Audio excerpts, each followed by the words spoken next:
Transportation level. Please know your correct beat and level. Inventory of its boxes. Bottom level, orange beam, enjoy yourself. Bottom level, orange beam, enjoy yourself. Bottom level, orange beam, enjoy yourself. What's happening here? This is a group of semi-moron epsilons that are going on a nature nausea reinforcement field trip to... I can see that. I meant what's taking you so long. Oh, right away, sir. There you are, all set. Bottom level, orange beam, enjoy yourself. Now, sir. Central Hatcheries plant. Priority. I'm sorry, sir. There's a circuit delay. Oh, next. The Cathedral of our Ford, please. Just a moment, if you don't mind. I don't think you understood. I said priority. I happen to be the assistant director of the Central Hatcheries plant. Yes, sir. All circuit check. Really, these gammas, they're hardly brighter than a delta. Or even epsilons. Oh, no. I'm sure any delta is much brighter than epsilons like those. That's one of the wonderful things about being a gamma. We're not too stupid and we're not too bright. To be a gamma is to be just right. All right, sir. Central Hatcheries, red beam, first level. All right, sir. The Cathedral of our Ford, please. The Cathedral of our Ford, first level, blue beam.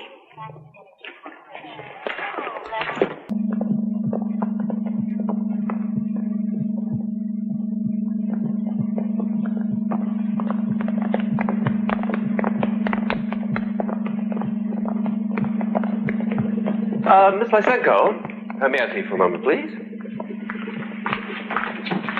Hello, Tomakin. I might have a little surprise for little Linda. Oh, what? Tell me. It has something to do with taking you on a very special computer holiday trip. I don't know. Ringo Roebuck wants me to go with him to the Sexorama Festival. And Anwar Bowie wants to take me for a week to a new Senso World Park. And Ronald Jagger has round-trip Something tickets special? to... The Savage Reservation. Oh, that's different. Everyone will be so envious. But are you sure about it? Oh, it's just a formality. Just a question of my application being correctly... Miss Lysenko, why is this section closed down? Oh, something that was supposed to go click, click started going clack, clack. But naturally, I wouldn't know what. I'm just a beta. Of course. Linda, I have to go now, Tomakin. Of course. Artificial sunset has been reset for 6:04 due to technical delays.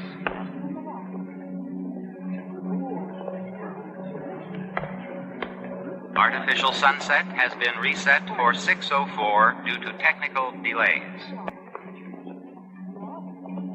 All for more means more for all. If it can be made, it can be used.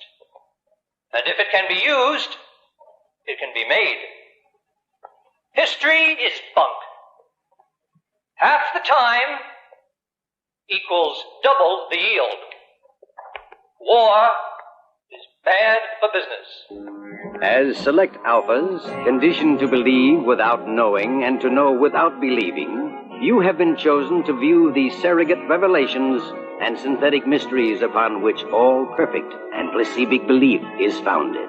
Here before you are sacred teletime plex relics of the sanctified life, thought, and holy works of our Ford, from whose divine inspiration came the ultimate perfection of the endless assembly line, which has given us the ultimate, endless, perfect happiness of more things, for more wants in perfect balance, with more wants for more things. Let us now repeat the catechism. Community. Community. Identity. Identity. Stability. Stability. Ford bless you. I am Mustafa Mond, Assistant Controller to her Ford chip, Nixona Bic, Western World Controller, and I have been assigned to show you certain selected histobunk highlights from the past. But everything is perfect now, and everything will always be perfect. So what does it matter what things were like when it wasn't perfect? Excellent point, but quite misguided. Exposing future stability monitors, such as yourself, to the imperfection of the past is, of course, part of the perfection of the present. Centuries ago, in primitive times, before the dawn of civilization, there were things that would be inconceivable to us today. Such things as poverty.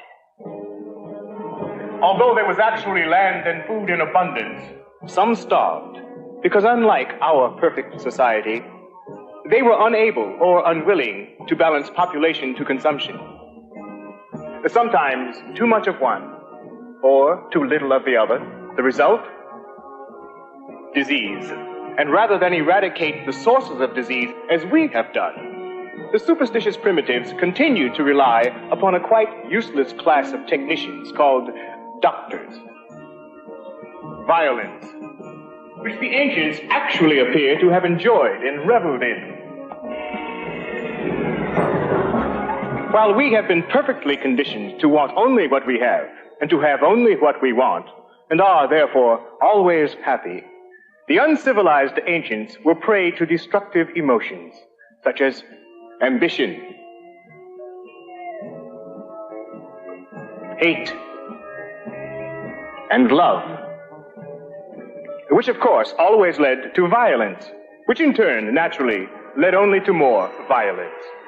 And senility, while we remain at the prime metabolic age of 35 to ensure a maximum level of useful consumption until painless death from chemostimulation between the ages of 80 and 90, the people of the past lacked the knowledge of how to stay young, even though they apparently valued youth so highly that they actually indulged in superstitious self-mutilation. As seminarians who will one day take your places in synthoculture stability centers, you must face these histobunk facts, unpleasant and even revolting as they sometimes are. Eating the actual flesh of animals, and even filthy things from the ground, and sometimes refusing to engage with more than one individual of the opposite sex, and even collecting into groups called families, a pervasively immoral concept of pre-civilized times. Yes, thoroughly disgusting examples of complete sexual perversion, as you can see. Did the primitive females actually... Yes. Primitive females gave viviparous birth to young. Like animals? Yes, physiologically, exactly like animals.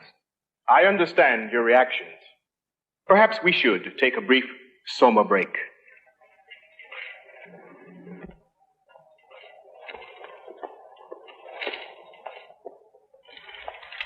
Naturally, none of what you have seen would be shown to betas or gammas, much less to deltas like these.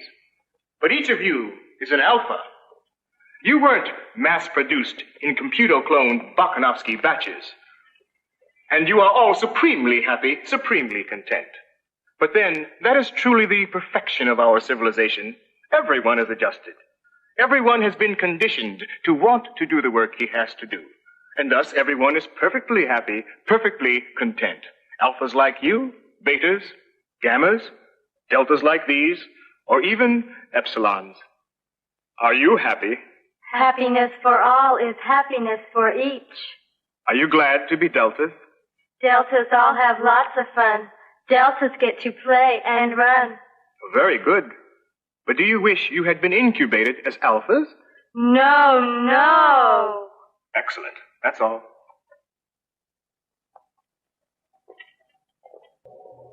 You are viewing Helmholtz-Watson's film, Planned Perfection. Each newly produced infant is given 6 full years of nightly hypnopedic sleep-teach lectures to reinforce class acceptance conditioning.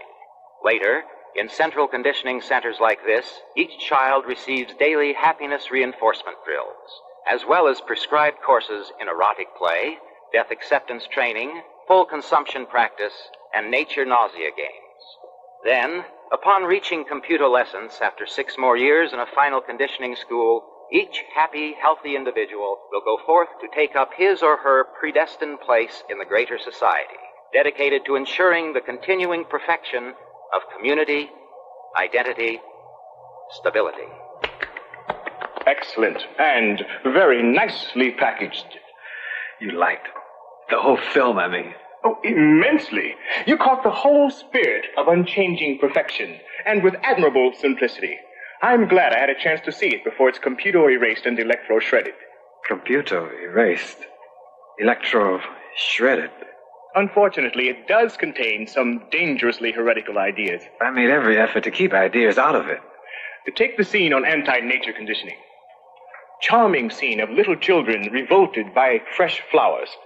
The implication is that nature nausea conditioning is necessary to keep people from enjoying the countryside and thus under-consuming. But that's true. Quite beside the point.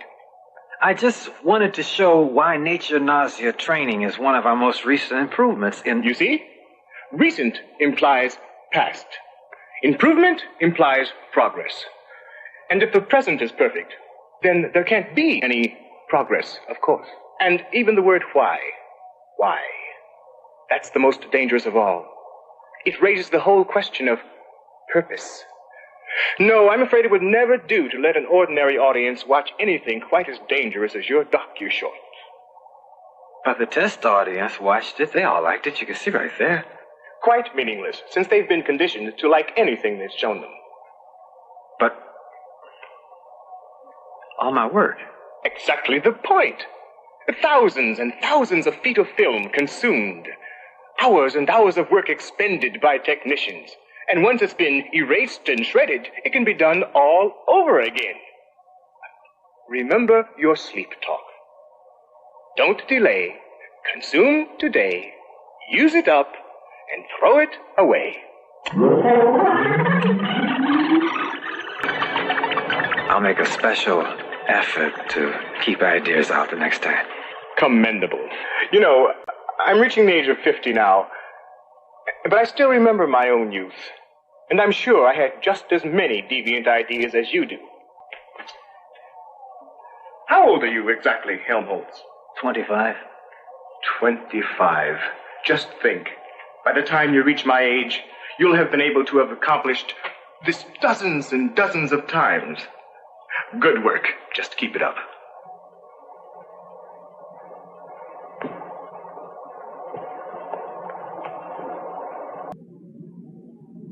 But I'm sure there's some mistake. You can check my computer record. I have exceeded consumption and pleasure norms on each of my free vacations. And so I'm eligible now for a free vacation. This director of stability norms, who's that?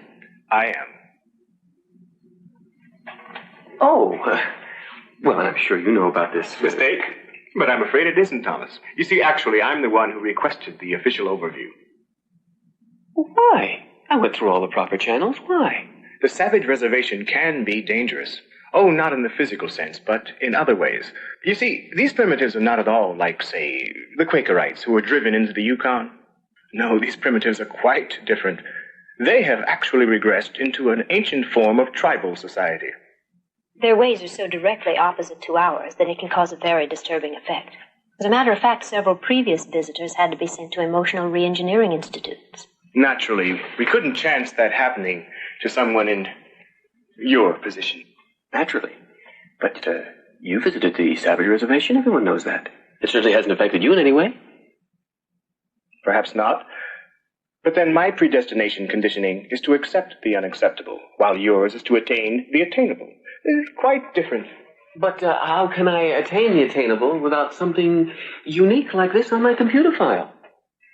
Yes. A valid point. I'll take it into consideration. When? I mean, I'm planning on leaving tomorrow morning, so if there's any way I could get an immediate clearance. Of course, you could go over my head to the controller's office.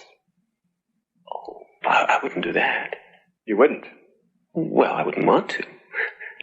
I see. But if you had to, you would.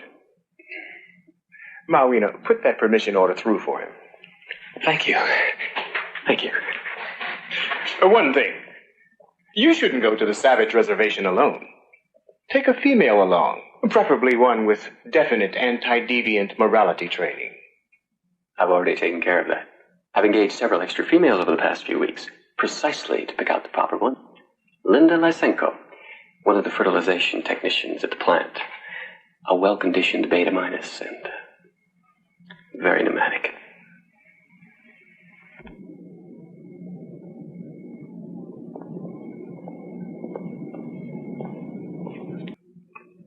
I think he can continue to be considered for an upper management post, don't you? Yes. But I can't help finding him just a little... Pompous. Yes. Self-serving. Yes. You see, solid managerial potential. But he's so dull. With Alpha's conditioned for upper-level executive duties like Thomas, being dull is an absolute necessity. It vastly increases their ability to think rigidly and inflexibly. Here, we've been able to speed up the studying of Epsilon semi-morons. An extra half batch a week. Well, I hope they'll still be able to perform the necessary work. Of course, speeding up the production of gammas and deltas without performance loss is more difficult. But even sub-deltas can still perform routine jobs, sorting, filing, collecting audiometer results, that sort of thing. Of course, there's nothing to be done about alpha and beta production. 1 egg, 1 bag. Unfortunately, it still takes 9 months.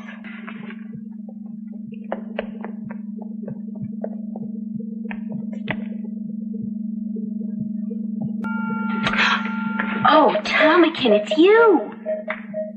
Look what you made me do. Everything's set for the trip to the Savage Reservation. Unless, of course, you're not interested now. Oh, I am, Tomakin, I am. When? We're catching the early rocket tomorrow morning. Oh, the early rocket? Yeah, what's wrong? Well, it's just that I'm engaging one of the Beta Plus decanters tonight. Adolph Rockefeller. You know, the cute one with the curly eyebrows. And we were going to spend the night at his apartment. But we can spend the night at my place. It's much closer to the rocket port. Unless you'd rather engage me tonight. I'm sure I could rearrange my plans. Oh, no. I've already engaged you twice last week, and you know how people gossip. Suppose they start whispering that I've immorally limited my engagements to just one female. I've got my reputation to think of. Uncomputocepted female. Uncomputocepted female. You forgot to set your computoception dial on your Malthusian belt. I'm always doing that. Sometimes I wish I'd been incubated as a neutered free Martin.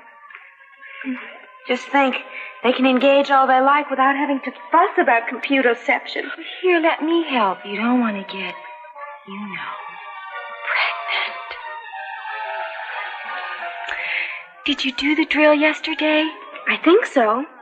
Oh, I must have, because I engaged one of the assistant fertilization engineers on the compulsor leisure hour. You know, the tall one. Then just set the dial to the next one. Remember, day plus 1 equals none. Day plus 1 equals none. I'm Stelina Shell, chief warden for the reservation. I understand you got in yesterday and rested over. Proper acclimatization, that's the thing. I suppose you stayed at the Lux Hotel at the Rocket Fort? Yes, and it was just as nice as could be. We're quite proud of it. Liquid air, vibro vacuum massage, sensu fili vision in every room. But of course you won't find any of that on the reservation, I'm afraid. Oh, you mean this isn't part of the reservation? Oh, no. This is the official Anthros study station. The reservation itself is some distance. It's quite remote and completely sealed off by an electronic barrier. But you'll be taken directly to our substation by Escaporter. From there, I'm afraid you'll have to go on foot. Of course, you'll have a guide. They're Delta minuses, but all specially incubated for high eye, ear, nose acuity. Though unfortunately at the expense of some other faculties. Well, first we better see if you're properly outfitted. Ion heater, sensitive thermal bag, extra soma and amphetamine rations, condensed syntho food, ultrasonic microbomb pop popper. You know how to fire this, of course. Safety off. Aim, press firmly on the clip. It's entirely non-lethal. It merely causes temporary paralysis. The Savages, if they're dangerous, I certainly wouldn't want to expose Miss Lysenko. Oh, no, it's simply a precaution. Actually, the Savages are quite tame. Well then, if you're ready, I'll show you to the Escaporter. This way. We must have come almost a mile by now. Yes, one moment.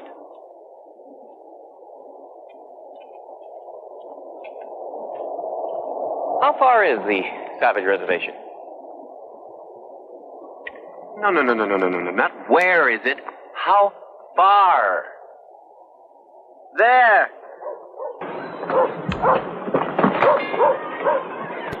Look.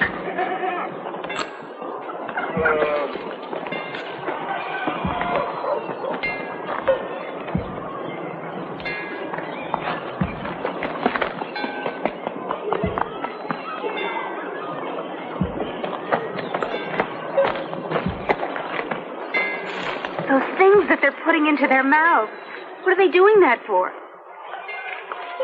Stop it! They're eating them. Eating them? But how can they? They're just dirty things from the ground. They're not even wrapped in plastic. Don't they know any better? Of course they don't. They're not civilized.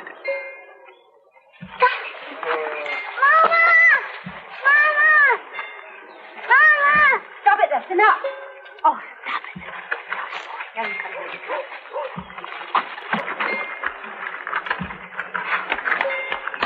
Now, why did you do that? Why are they acting like that? Hitting, laughing, crying. It's weird. It must be some sort of aberrational pattern. I hear there once was a thing called madness in primitive times. Yes, that must be what it is. Maybe we better get away from them. It might be catching.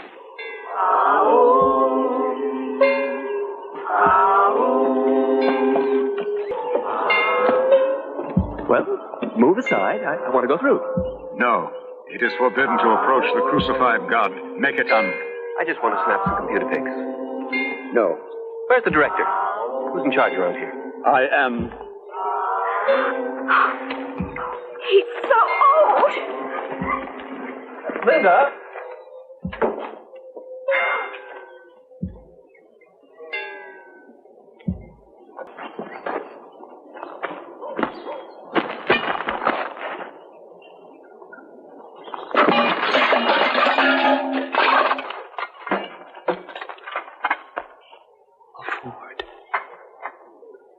Ford.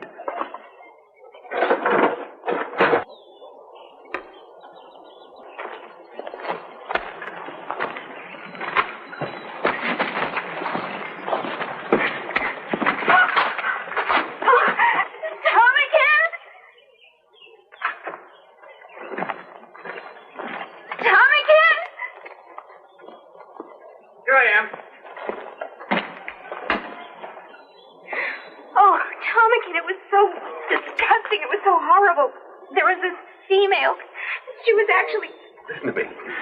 This could be a real coup for me. Sacred artifact, and I'm told there's a place not far from the village. Possibly, just possibly, there's a whole Model T. Where? They call it the Demon's Place. Of course, if you'd rather stay behind while I go, No! Any place would be better than here.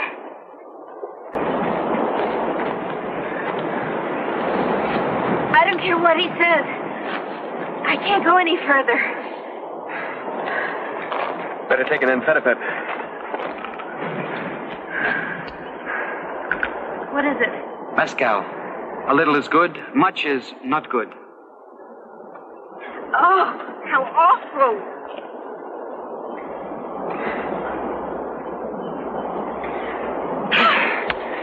Well, what are you waiting for? Come on, move along.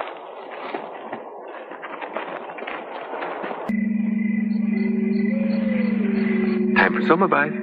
Yes, Tomakin.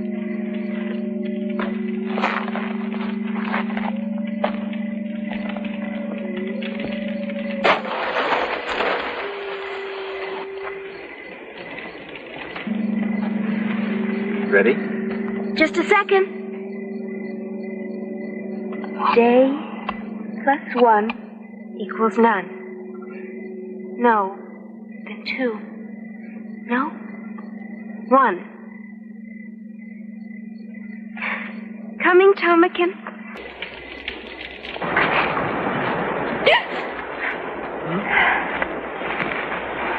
Oh, is that all you want? I'll just try to be a little quieter. No. The evil one that becomes the spirit of wild animals, Satan. Nonsense. Whatever it is you're muttering about, just leave us alone. Hey! Get away! No, the evil one, Satan. Well, we'll just see about that.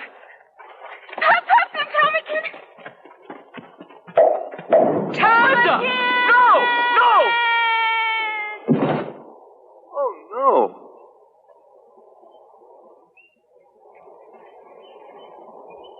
Linda!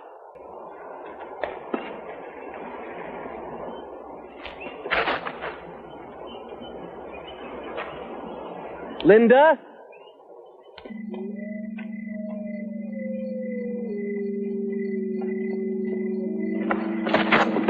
After that, he seems to have wandered alone for several days before being found by a search heli rocket sent out by Chief Warden Stelina Shell. Apparently, he initially suffered from deconditional hallucinations, something about demons and sacred relics, according to the Chief Warden. Yes, spiritual psychosis. Always a danger upon contact with viviparous primitives. I presume he was given the required soma decompression therapy. Yes, and he was completely cured. And subsequent tests showed that he conformed to the proper socio-psi norms. Then he can still be computogrammed to rise at least one more level before any disabling incompetency factor has to be seriously considered. The female companion, Linda Lysenko. No trace of her was found. No trace. But of course there was no practical reason for searching. Her body would have begun to decompose and would have been much too contaminated for phosphorus chemocovering. Tomakin? Tomakin. Get away from me. I'm not one of you. I don't belong here. I may as well have died.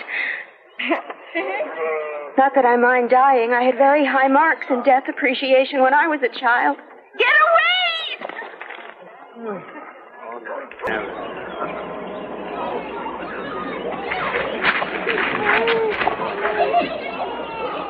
They're the ones.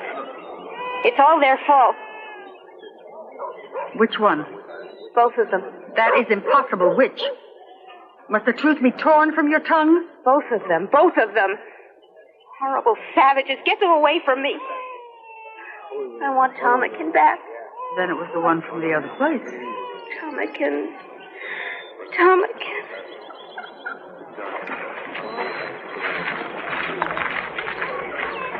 Since it was the other, you may stay. Stay? Stay here? What are you talking about? Get me some soma. Anything. Can't you see that there's something wrong with me? Probably caught one of your horrible, primitive diseases. It makes me feel like this every morning. And look. That is because of the child. Child? Baby. Baby? Because you are pregnant. Pregnant?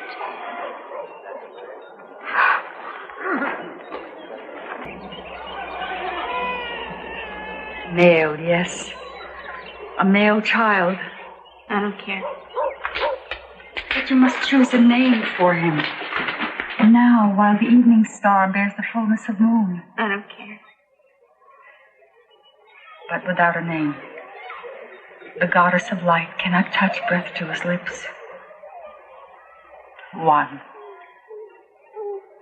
John, I don't care. Get out. Leave me alone.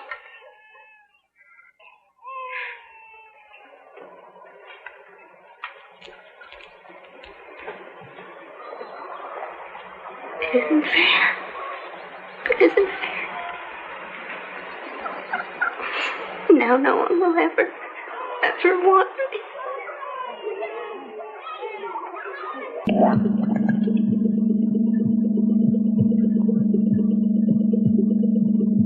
After the orgy services, I've got tickets to the new Ophelia run. Oh, that's wonderful. I'll be ready right after work.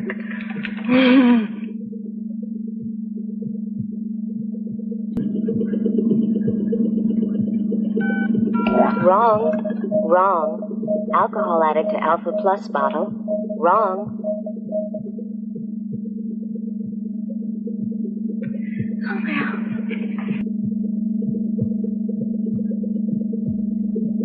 Xanthopituitary extract levels, satisfactory. Hyperoxygenation level, satisfactory. Final DNA genetic scansion level. An Alpha Plus bag. Albinoid marks. Of course, it should have been caught earlier on the production line. The chief quality engineer seems to think some of the alcohol for substunting epsilon embryos got into this alpha bag by mistake, but of course that's quite impossible with the zero flow procedures I've instituted.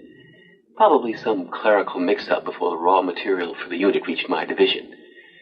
But I can assure you that I intend to institute increased computer control. Yes, I'm sure. Are there any other production defects? Oh, no. Just one random mistake of some sort. A random error. Interesting.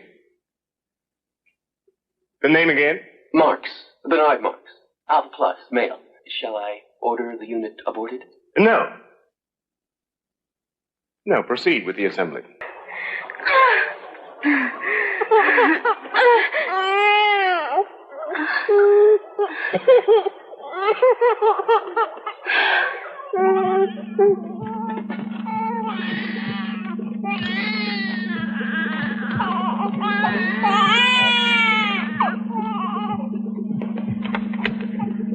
Male, Alpha Plus, Mark Bernard G. Inspected and approved.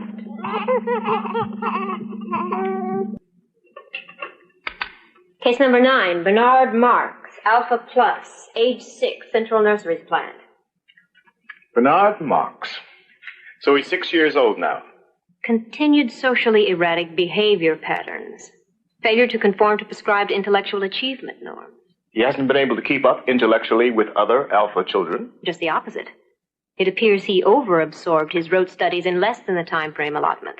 A distinct pattern of deviant overintelligence. I see. And the recommendation in Bernard's case? Removal to a reconditional nursery for infants and older children. Denied. But I want to be kept informed of Bernard's progress. Because gray is the nicest. How lucky to be a Delta and get to wear blue. Too stupid and not too bright. So glad to be a Beta. Beta's no? How lucky to be an Alpha. Everyone is happy. Attention, Central Nurseries Depot. Alpha Ward 1, Electro Stall 9, Marks, And Bernard never G. have to do Rectified. other things like betas or gammas or deltas or epsilons. How lucky to be an Alpha. How lucky to be an Alpha. How lucky to be an Alpha. How lucky to be an Alpha. Sleep refreshes. Sleep revives. Sleep refreshes. Sleep revives. Sleep is nice. Sleep is good. Sleep is what everyone should. Mother? No. I told you. Don't ever call me that awful name. I told you, John. Linda. Can't you learn to say that? Yes, Linda. What are chemicals? How would I know? It's your book, Linda. Well, that doesn't mean I know what chemicals are. Where do chemicals come from? Why, from the chemical supply depot, of course. If someone wants chemicals, the chemical workers bring chemicals. It's like anything else. Like anything? Yes, anything. Not like this awful place. If you want syntho food, the workers bring syntho food. If you want plastic clothes, the plastic clothes workers bring plastic clothes. Whatever you want. I wish I could go there, Linda. Oh, I wish I could, too. Everything's so perfect there. Everything's there you could want. And anything you want, you can have. Anything. And if you're ever blue, wonderful pills that never make you feel bad afterwards, like the mescal here. And the people aren't evil and immoral. In the other place, everyone engages with everyone the way they should. And you can engage all the time with anyone you want. Like Pele? Oh, no. I'd never bother engaging with someone like Pele in the other place. Can't we go there, please? You don't understand. It's too late. Too late.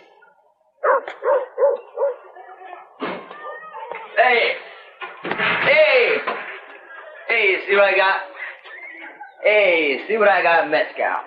Oh, let me have some, Pele, please. Sure, but get a little one out first. Run out and play, John. I don't want to.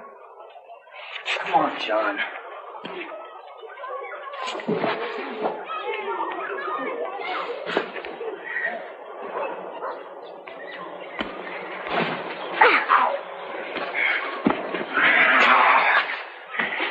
Little wolves have little fangs.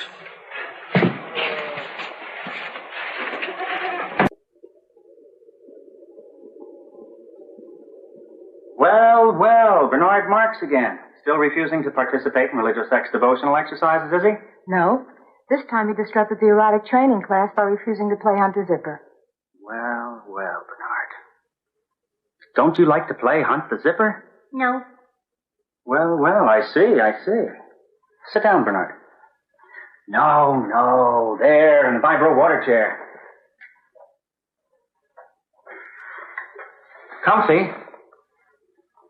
Now, Bernard, do you want to play Hunt the Zipper? No. Are you sure? You really do want to play Hunt the Zipper, don't you? No. Well. Let me ask you again, Bernard. Do you want to be allowed to go back to your erotic training class and play Hunt the Zipper with all the other boys and girls? Yes. Fine. Now run along back and play. Quick!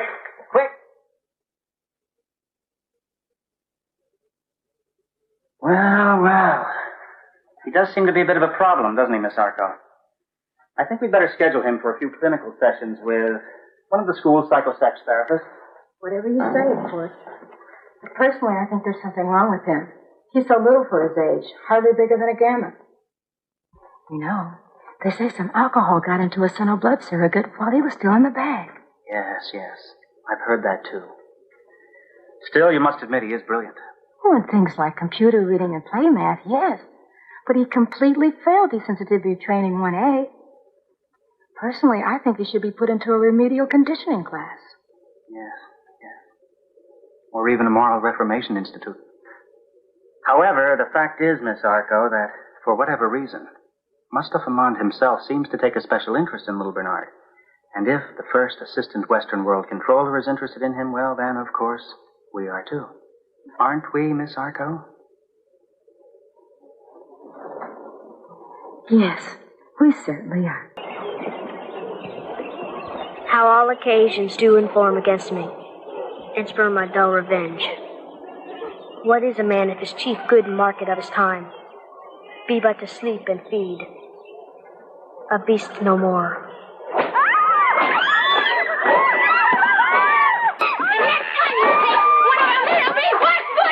Leave her alone! You know what she is? Yes, I know. She is my mother. But who is your father? Say that with truth. Tomikin! Now leave!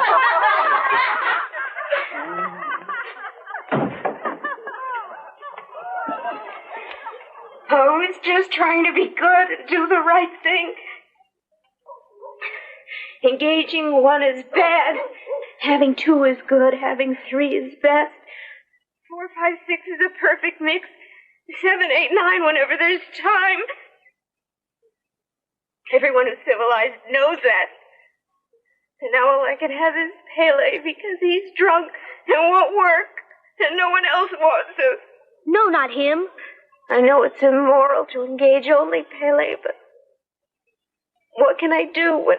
Almost pernicious woman. Oh, lecherous creature, the dust and venom lashes with the vial.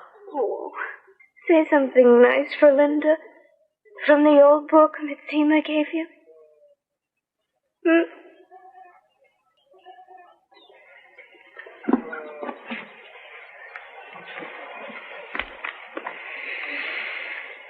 But now to sleep. Sleep and see what visions I have seen. Towers cloud-capped, and men that like angels fly. Thither shall we go, you and I.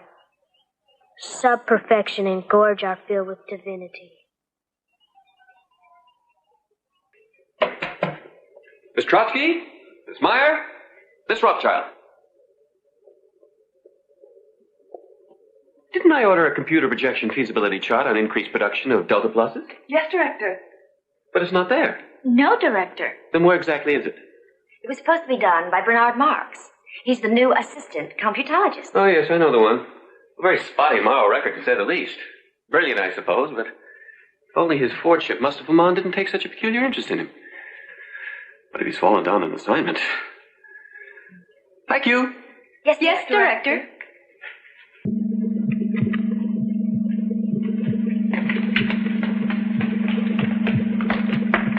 Hello, Bernard. Oh, Henry, am I interrupting something terribly important? No, Lenina. I'm just doing a current inventory on Epsilon production. I just wanted to make sure. It is tonight I'm engaging you. Yes. I'm going to pick you up after work. You didn't forget, did you? Oh, no. I just wanted to make sure. I'll be ready. Bye, Bernard. Lenina. Yes, Bernard? Bye. Bye. Mr. Marks, I believe you were told to compute or project the production feasibility rates of increased Delta production. Yes, Director. Then where, may I ask, is the report? Here, sir. Here. And not on my desk computer screen. Well, then it's late. Yes, Director. Unfortunately, I had to revise some of the definitional input from your office, but I think you'll find it all here now. Well, we shall see. We shall just see.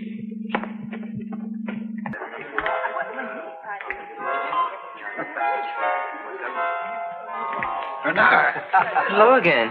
I tried to catch you this morning so we could escaport here together. Here? I thought you were working on a new feeler. I was, but then the producer came up with a notion for a docu-jingle. On the Central Hatcheries plant. That's interesting, sort of. You must be very happy. Yes, of course. Especially since they selected me over several other jingle writers. Hi. Are you engaging anyone tonight? I'm free. Well, actually, I am tied up with work. Oh, too bad. Maybe next time.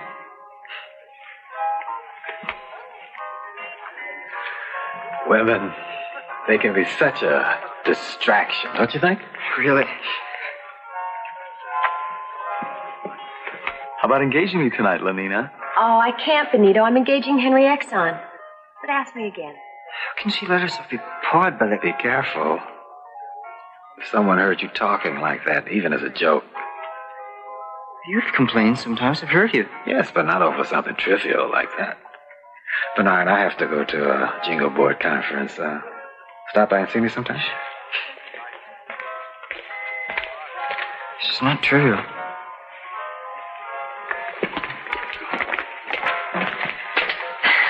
Hi again. Hi. I saw you with Lenina today. I thought maybe she was engaging you tonight. Oh, Bernard and I have never engaged each other. Maybe Bernard doesn't think I'm pneumatic enough. I think you're very pneumatic.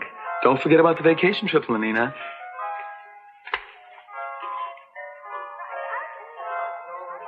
You going on vacation with him? Maybe.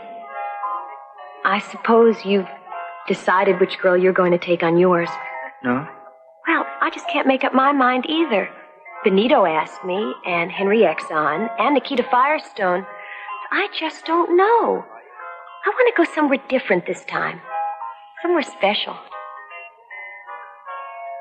Well, I guess I better be going. Henry will be waiting for me.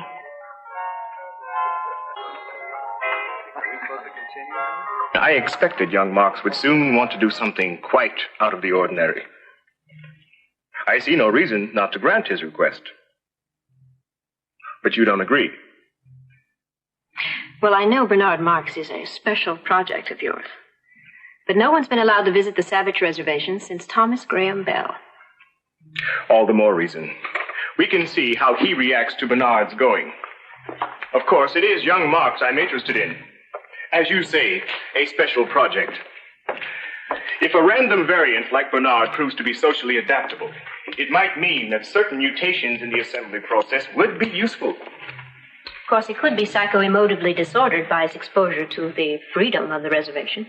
Yes, and then he would be quite useless for further testing. Perhaps if a normative factor is controlled in, a female. Has he requested permission to take one along? I believe so. Yes, a beta technician in Central Hatcheries plant. Lenina Disney.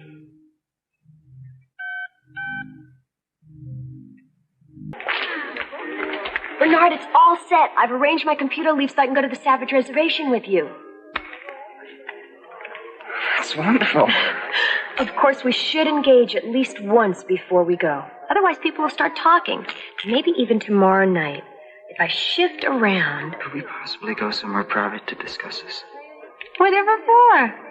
Besides, I don't have time right now. Come on, Lenina. We're going to be late for the sensu fili. Just a second. Yes, tomorrow night. I'm sure I can fit you in.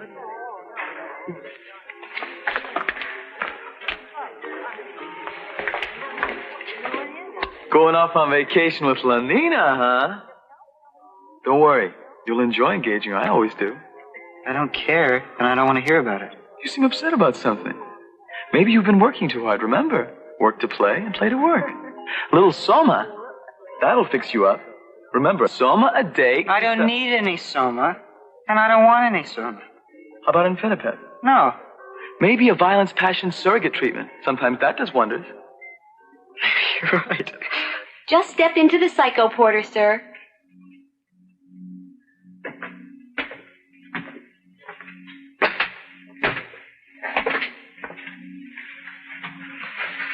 Let's make sure you're all comfy and secure in there. We have electrode contact. Yes, all in order. Now, what would your preference be? An Inquisition torture chamber? A pirate raid? Perhaps you'd like to try one of our new gangster rub-out treatments. Something of a novelty, but we've had excellent results with them so far. What's your strongest treatment? The Gladiator Circus, number 4. But I wouldn't recommend that for you, sir. It can be quite demanding, physically. Besides, only betas and alphas are allowed to... I am an alpha. Can't you see what I'm wearing? Yes. I just thought there'd been some slight confusion. I don't think so. Number 4, thank you. Yes, sir. Whatever you wish.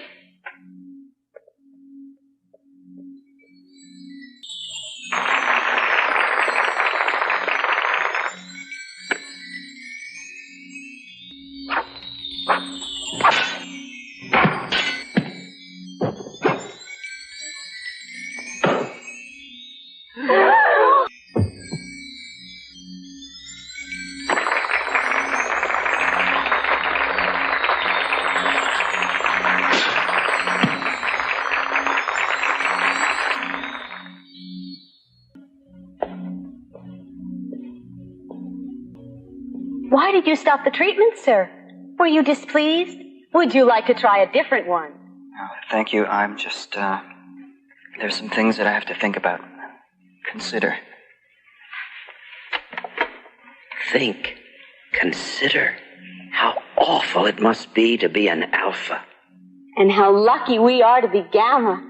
After all, To be good is gamma, because gamma is good. The girl that I was telling you about, Lenina, it's just that I think about her all the time, and what's worse is that now that I'm taking her on vacation with me, I feel even more wanting about her. Oh, where are you going to? One of the new Luxo camps? No. Savage Reservation. Really? How did you manage that? Oh. Maybe something like that is what I need. You know how distracting everything can be. Too many awards, too many girls, too much of everything. Oh, yes. Sometimes I wish I were young again and just starting out like you. Helmholtz, you're successful, you're talented. Yes, it's true. Everyone says I've written some of the finest contemporary jingles. Still, lately I've had this strange, troubling feeling that there must be something more I can write about, something different. Really? Like what? Well,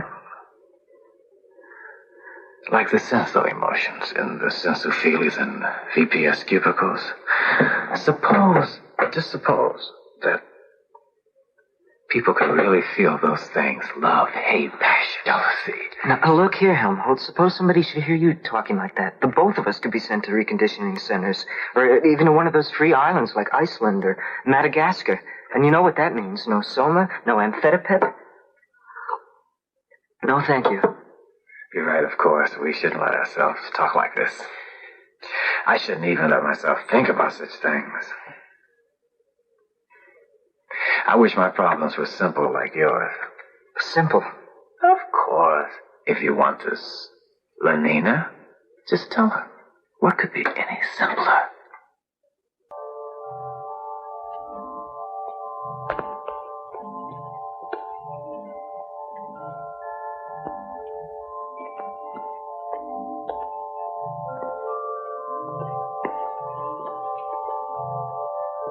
Don't be alarmed, sir. It's just the Solidarity Patrol. Are you all right, sir? Can we help you in some way? I'm perfectly all right. But you're alone, aren't you? There must be something wrong if you're alone. No. I'm not alone. I'm coming to see someone there in that compartment. Female beta. Oh, that's different. Go right on, sir.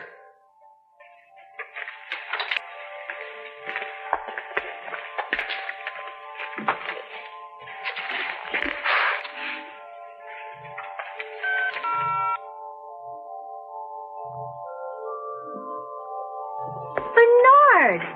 Isn't that a coincidence? Just a minute ago I was talking about you while Henry Exon was engaging me. Don't just stand out there. Come in.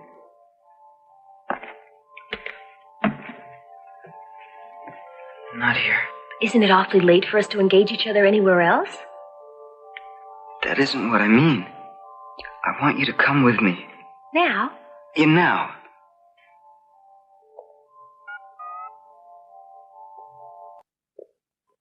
There's no one here. It's empty. That's why I come here. By yourself?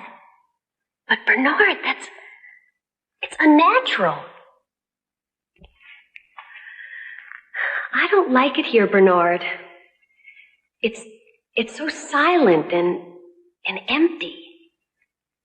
Bernard, there isn't even any music. Why ever did you bring me here? Why don't we go somewhere so we won't be so alone? I want to be alone. With you. So that we can talk. Talk? But Bernard, whatever would we talk about? Especially alone. No one really wants to be alone. I do. I want to be alone. And I don't really know why, except sometimes it makes me feel more special, different. Like I feel about you now. I don't want anyone else. I want you. Just you. Or no one. But Bernard, everyone has everyone, so no one has no one. Yes, I know. Everyone has everything, so no one wants anything. That's right. You feel better now, don't you, Bernard? A little.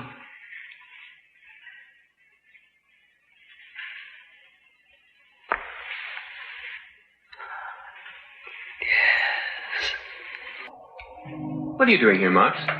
You sent for me, sir. Oh, yes. In a minute, then. Oh, Miss Rothschild. Would you come to my office for a moment, please? Oh, Gina. Marks. Why did I send for him?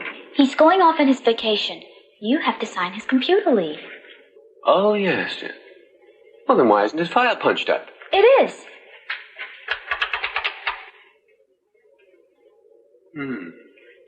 Even worse than I suspected. His work record is definitely aberrational. He has actually been doing twice his scheduled quota of work and barely half his scheduled quota of time. Well, that sort of thing could lead to a complete breakdown in the systems analysis automation. When does he leave on his vacation? Tomorrow. Well, perhaps while he's gone, I can do something about him. Well, I suppose I have to see him. Send him in. Send in Mr. Marks, please. Well, Marks, your performance has not been completely satisfactory. I only hope, sincerely hope, that your time away on vacation will allow you to seriously reflect. Well, just where is it you're planning to go? To the Savage Reservation. The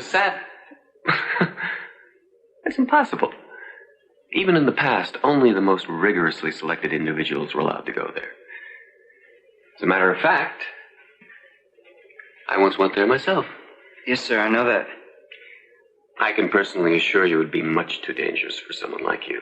Only stamina and skill allowed me to survive it, and the female I took along, I don't recall her name, but she was exceptionally pneumatic. In any case, she didn't survive it. So you can see it would be quite impossible for you to be allowed to go there. Quite impossible. But I've already been given permission to go. Obviously a mistake of some sort. Not really. If you'll notice, it is official. It is signed by his fortune. Well, yes, I see. If you would just sign it too, sir. There. And I hope you enjoy yourself. Thank you, Director. Insipid, pushy little... Something like that in his computer file. He probably thinks he'll be advanced to an administrative position. Well, we'll just see about that. You mean him? Yes, Marx. I think he has some ridiculous idea that he could actually be computed up to my position someday. Well, we'll just see about that. And then Thomas called the whole staff together. Everyone. Even the Gamma clerks. And he announced that he was going to be officially removed of all duties because of gross moral and professional dereliction. Bernard Marx? Yes. Well, then, Thomas said, he was going to be officially transferred to one of the substations on a free island, Iceland, I think. As soon as he got back from, But what are you doing? Just checking the time. But it's still early. And I don't have to be in the office until... Where are you going? I have to make a telecall. Iceland. Bernard, you don't want to go there. They say it's awful. Transferred. It's not fair. Just because I got permission to come here? Well, he's afraid of how it will look on my file, on my computer file. That's it. What do I do? Just take a few extra grams of Soma. It'll be all right. Was and will make me ill. I take a gram and only am. No. He probably thinks I'll run right back. Then, of course, it won't be on my computer file. Well, well, here you are. I'm the chief warden, Stelina Shell. I suppose you stayed over at the Rocketport Lux Hotel? Climatization, that's the thing. I see they haven't outfitted you yet. Well, we'll take care of that, and then I'll show you about. No, thank you. I want to go straight there. To the Savage Reservation? But you should be outfitted first. Ultrasonic microbomb pop popper, extra rations of Soma and Amphetamine. Thank you. I don't need anything. If we could just go straight to the reservation, please. Well, then of course I won't be able to give you a guided tour of our station, but... whatever you wish. This way.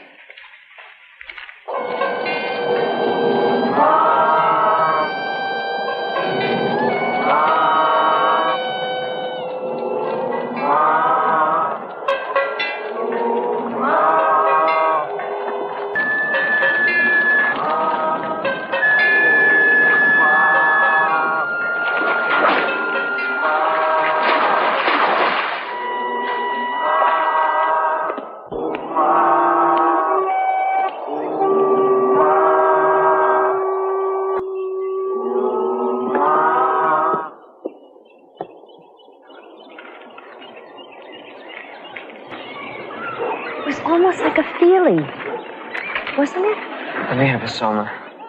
But I used all of mine. You should have taken the ones that the warden offered you. If there were only somebody here other than these savages. There. No, that's a savage. Oh, but he's different than the others.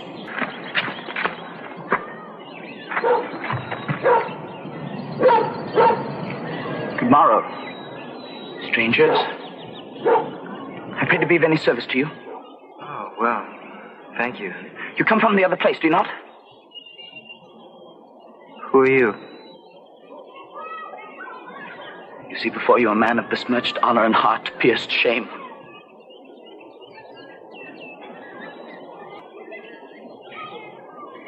I should have been the one chosen. I could have withstood the whips. I could have appeased the very vaults of heaven and stood in proudest raiment before the crucified son of Mekatan.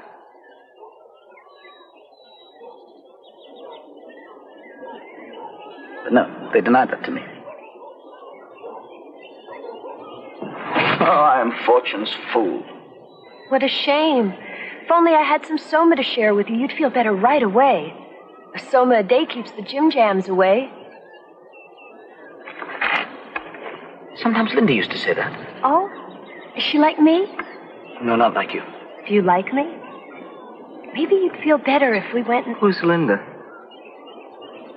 What? Who is Linda? Oh, my mother. She came here long ago from the other place, but she was lost and separated from Tomikin, my father.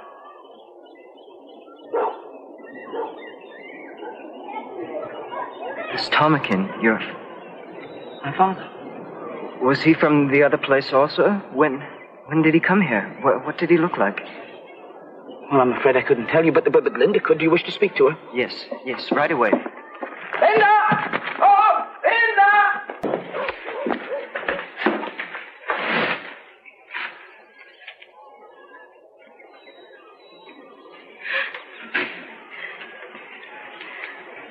Silva, are you from the real world? For to be praised.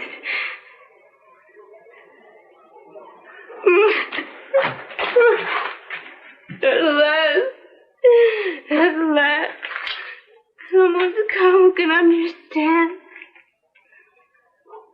You're the beta, aren't you? Just like me. Oh, I'd love to wear something nice like that again.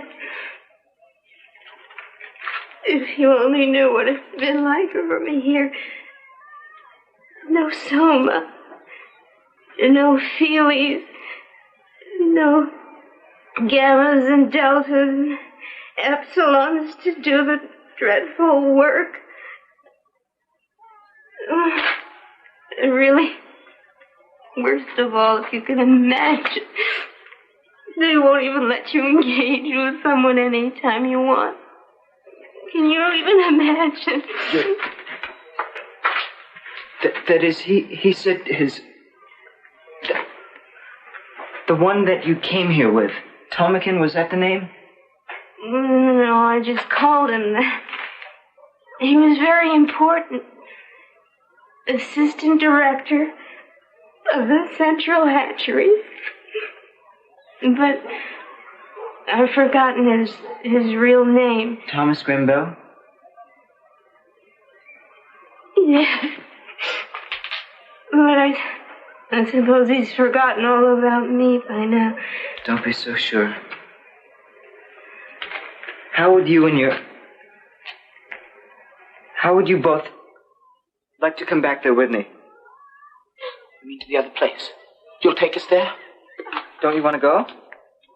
Oh, yes. Oh, thank you. Thank you. Linda's told me how perfect it is. I've dreamed of it. Now to actually go there. Be able to leave this place. Be like Miranda and find a new, wondrous world. Like who? Oh, what wonder!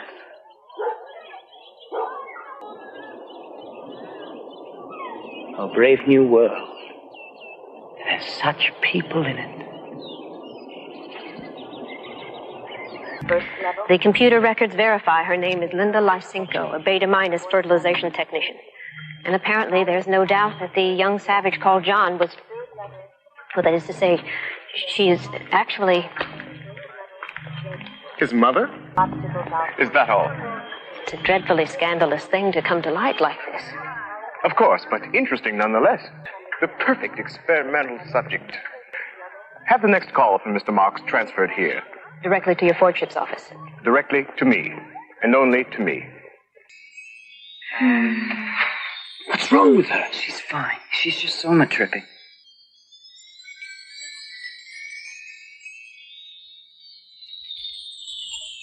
Now, before I go, let me acquaint you with a few of our modern conveniences. Here we have our mini micro snack bar. You just pick whichever item you'd like, push one of the artificial flavor buttons. How about an Instaburger and some imitation chips? Go ahead, anything you like.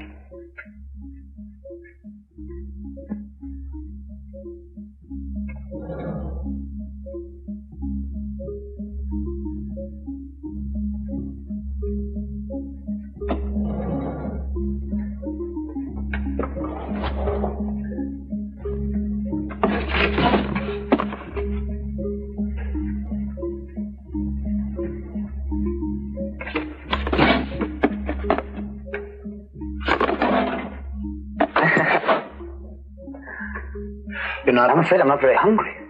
It's all right. You see?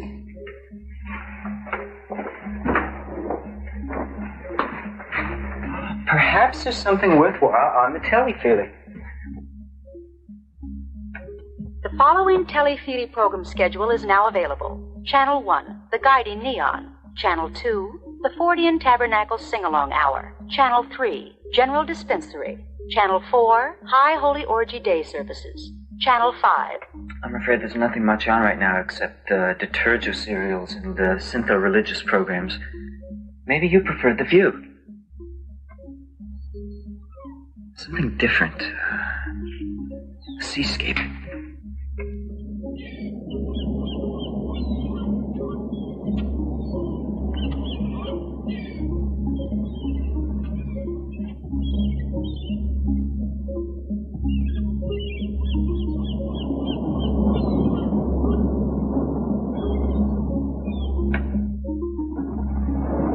Or whatever you feel like.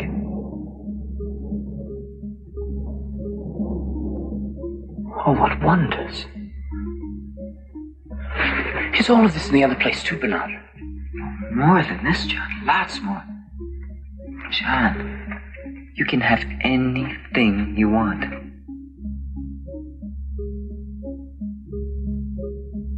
Then why weren't you happy there, Bernard? I don't know.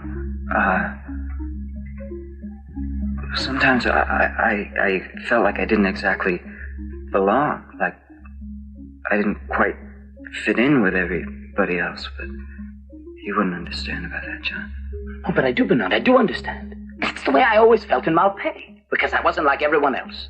Well, it's going to be different now for both of us. Just wait till we get back and they find out about you, you'll see. But when do we go, Bernard? Soon? Now? First I have to get permission. That's where I'm going now to make a telecall. While I'm gone, I want you to stay right here. I don't want you to go anywhere. Do you understand, John? Oh, yes, Bernard. You'll be all right. You're not afraid. Afraid? No. I mean, to be here all alone. Alone? Did the girl go away? Lenina? No. She's upstairs storming napping. John, don't worry.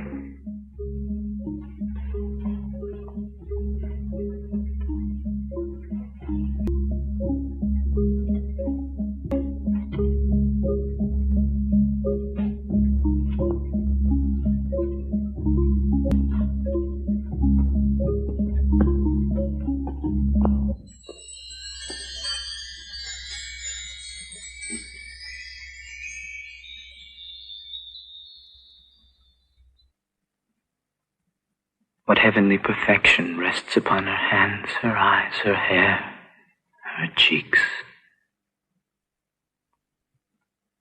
Oh, but to steal an immortal blessing from the lips of my Juliet.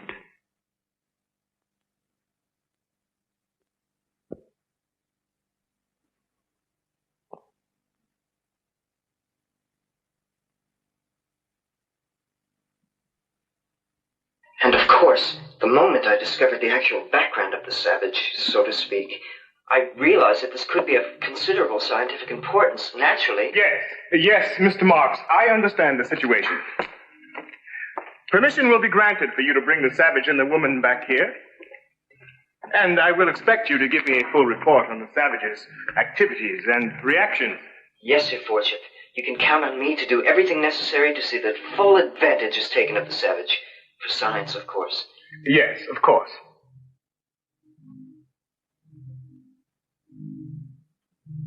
Thank you, Mr. Marks. I have called the members of the upper staff of the plant here for a necessary but unfortunate reason. As director of the Central Hatcheries plant, I have a special responsibility to see that its reputation remains absolutely spotless. Mark's there? Yes, but there's also... Doesn't matter, whatever it is can wait. Send him in. Well, Mr. Marks, I suppose you know why you've been summoned here today? Yes.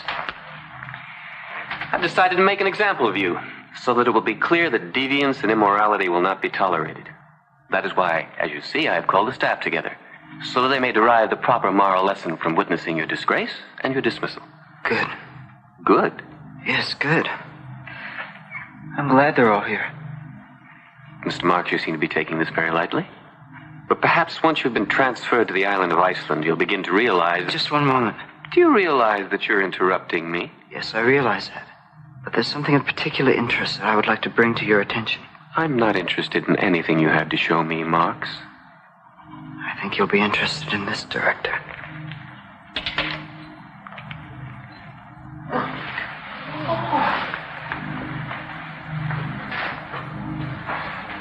Where is he?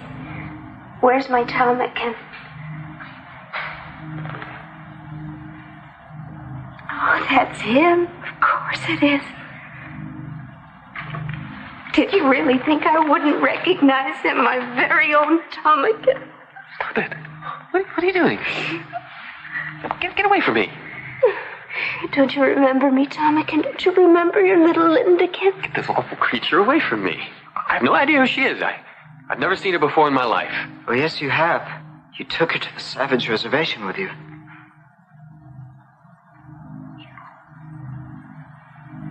It's me. Your Lindakin. You can't be. You're dead. The female I took with me, she died. It's a lie. Marks, he's the one. He's behind this. I didn't die, ptarmigan. The savages found me and took me to their village. And I couldn't leave because of our John. John? John, what are you talking about?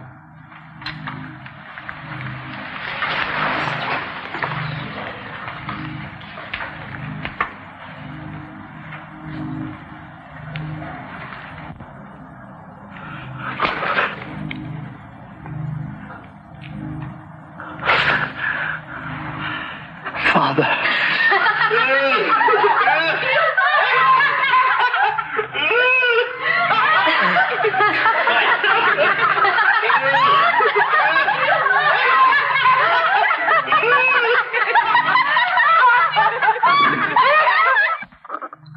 Oh, the shame of it. The shame of it.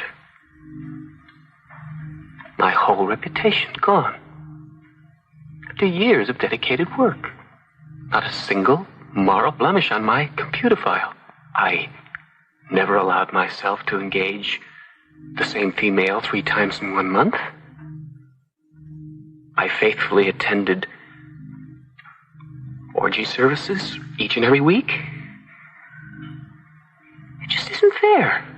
Yes, I see your point. But unfortunately, your past good record cannot undo the scandal. Well, it's just a thought, but maybe if you went away somewhere far away. Yes, someplace where they won't know about me. I see. You want to transfer. Yes. Yes, to transfer to some place where they won't know about this awful scandal, where I won't be the object of ridicule. I've heard there is an opening with the hatchery substation on Iceland. Iceland? Yes, that sounds remote enough. Would you see that his transfer to Iceland is put through immediately?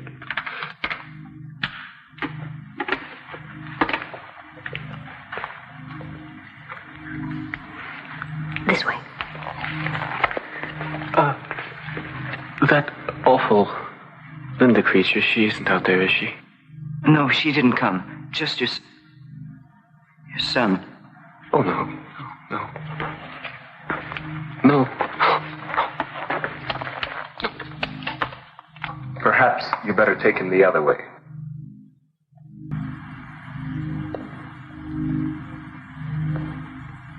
What a shame. Yes, I could tell how deeply you were affected by his predicament, Mr. Marks. Well, I mean, it is sad. A man who's given so much to so many out like that. Oh, then you've modified your opinions of our society, I take it. You seem to have been making quite a splash with your savage. Oh, it's amazing. People are clamoring. I've received telecalls from some of the most respected people.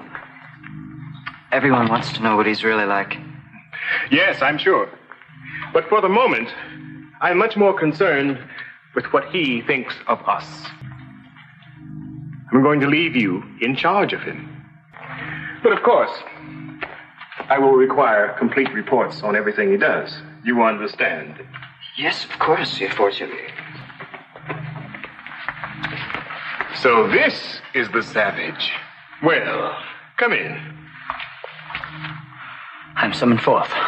But you'll get to come and see me, won't you? Is that allowed? Oh, yes, that's allowed here.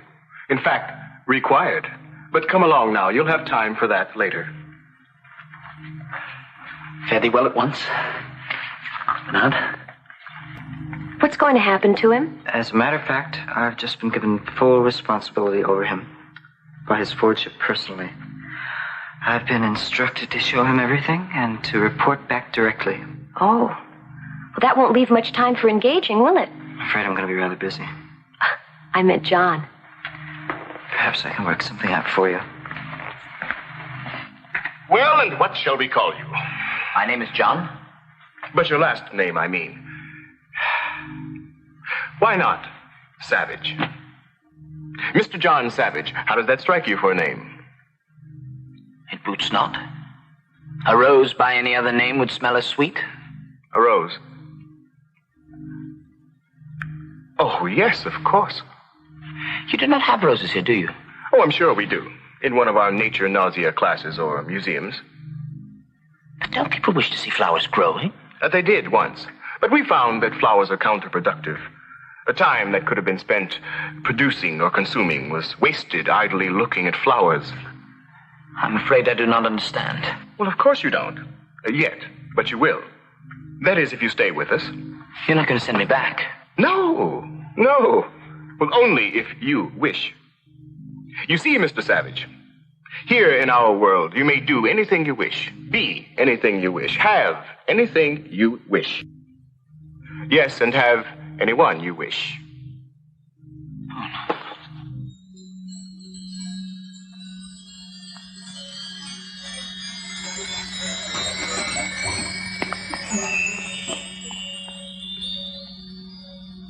Linda? Linda? No, Mr. Savage, you mustn't disturb her. She's having her joy hour. How do I know she's all right? You can see for yourself. Just look at her. If she is happy, then beasts that reason not and lack all discourse are happy. Linda. Go away. It's John, your son. Go away. Soma!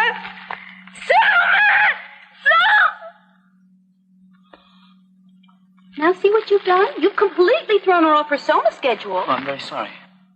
That is all, Nanny Nurse. I'm Phillips Park Ludens, the chief dispenser. What is it, Mr. Savage? Linda, I want to have her with me. Quite out of the question. But she belongs with me. She's my mother. I will not tolerate that sort of dirty language in my dispensary, Mr. Savage. And if you plan to say any more filthy things like that, I'll simply have to ask you to leave immediately. This way, please. I'm sorry. Forgive me. But I do want to have her with me. I don't think you understand, Mr. Savage. Here we have her on a strict Soma schedule. 2 happiness hours and 1 full joy hour a day. Without proper dispensary supervision, she would immediately Soma coma. And if she didn't get any Soma? Then she would, of course, scream incessantly. Is that what you want? Oh, no. But this Soma, aren't you actually shortening her life by giving her so much? In one sense, yes. But in another, we're actually lengthening it. A megasoma coma is a bit of what the ancients used to call eternity. Eternity? Eternity was in our lips and eyes. You mean that? Not exactly. In any case, Mr. Savage, you can be sure we'll do everything possible for her here. Although, of course, nothing can save her. You don't mean she's dying now? No, not now. But, of course, sooner or later, the megasomadosis will lead to paralysis of the respiratory sector. Her breathing will then cease, and she will die of terminal bliss. I want to be with her. How soon will it happen? It's difficult to say, especially in her case. The first sign is usually a brief reality relapse. Of course, you wouldn't want to see her then. But I would. Very well, Mr. Savage. I'll see that you're contacted.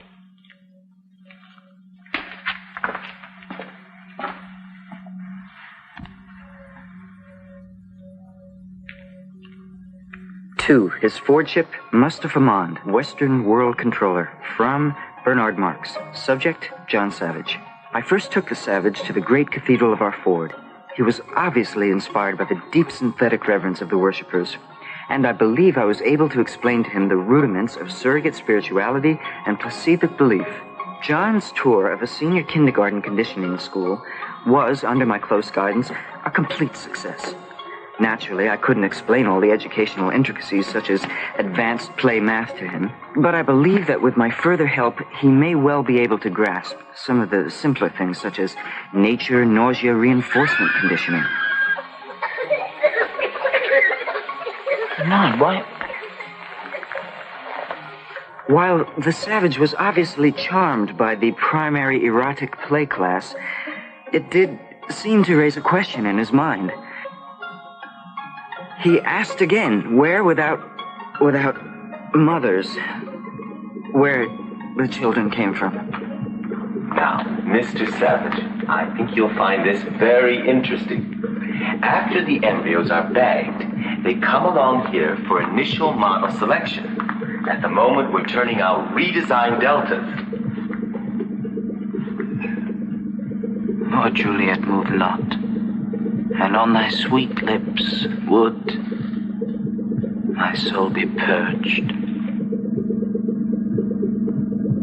Mr. Savage, come along. I want to show you our all-new and fully improved Buckanovsky embryomatic separator. 1 epsilon unit goes in, and out comes 60 reproductions, absolutely identical to the original in every production detail. Come along. Did you sprinkle on additives or mix them in? I'm sorry, please, no more questions. We must keep on schedule. Are you engaging anyone tonight? Perhaps. I'll give you a telecall. Thank you. John, hurry. We'll be late for the Ford State Synthesis service. What are they doing? These are the Delta workers receiving the daily ration of Soma. Like Linda? Yes, not as much, but the same thing. Why? Why? You said they were happy. Well, of course they're happy. Everyone's happy. Then why do they take the Soma? Because it's prescribed. 3 after work and 6 on the Ford State. Why, Bernard? John, really, you must stop using that word. Hold it! Over here, Mr. Savage. That's enough. We have to go on with our tour for Mr. Savage. No more pictures. But we need a statement from him for the Daily Times. Say one of your funny things, Mr. Savage. Oh, for a muse of fire that will ascend the brightest heaven of invention. A kingdom for a stage, princes to act, and nobles to behold the swelling scene.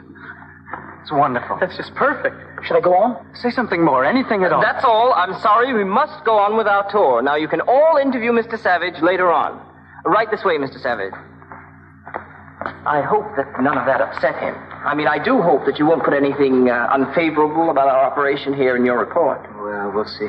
You can count on me to leave out any minor matters, as long as we understand each other. Oh, we do, Mr. Marks, I assure you.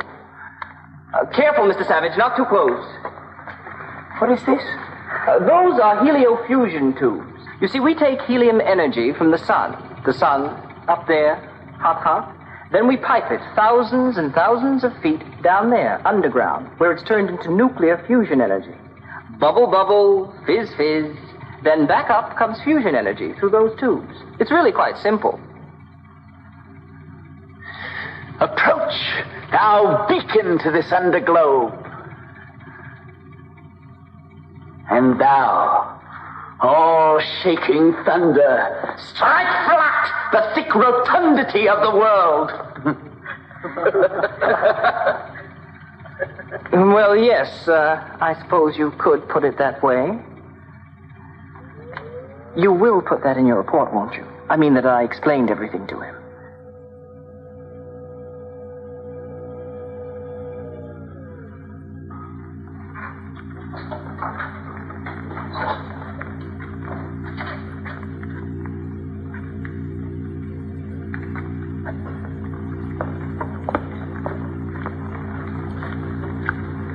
What's wrong with them?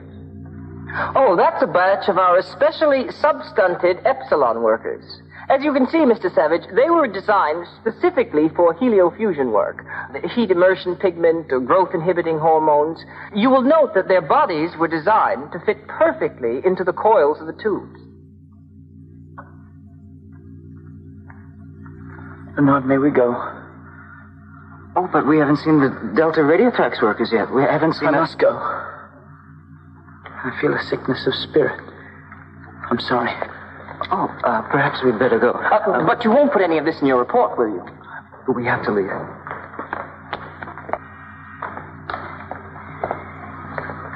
You're behind schedule. Take your elevator down for another batch.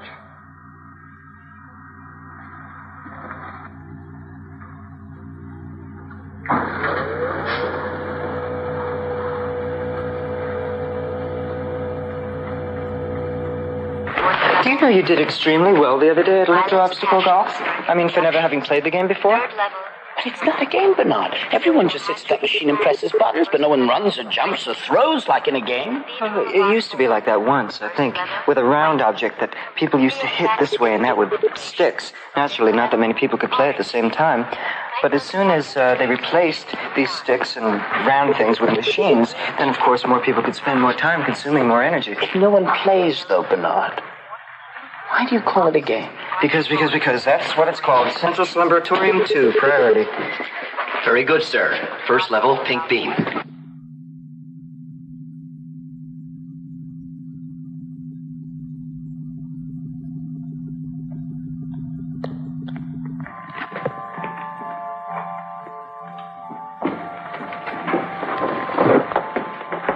What is this, Bernard? This is the Slumbratorium Garden of the Departed Ones, and there's no need to whisper. Beautiful, aren't they?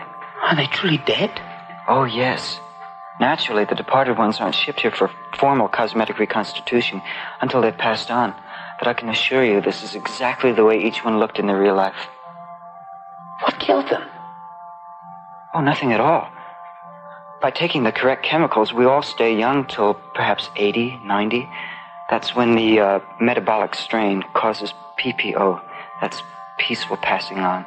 Where is that writer from Creative Cremation? It's all right. You pushed the disposal button. Where did he go? Down to the chemo recovery furnace.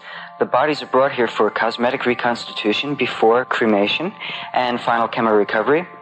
That way the chemicals that are salvaged from the body are returned to usefulness. Let's go. And the individual goes on being part of the greater society forever. Good. Do you want to play the plop-plop game? Yeah! Well, have you all finished your yum-yum soma candy? Yes! Since you've all been very, very good on our whole death training picnic, I guess it's time for your reward. Each one gets one plop-plop. Yay! But just one. Go on.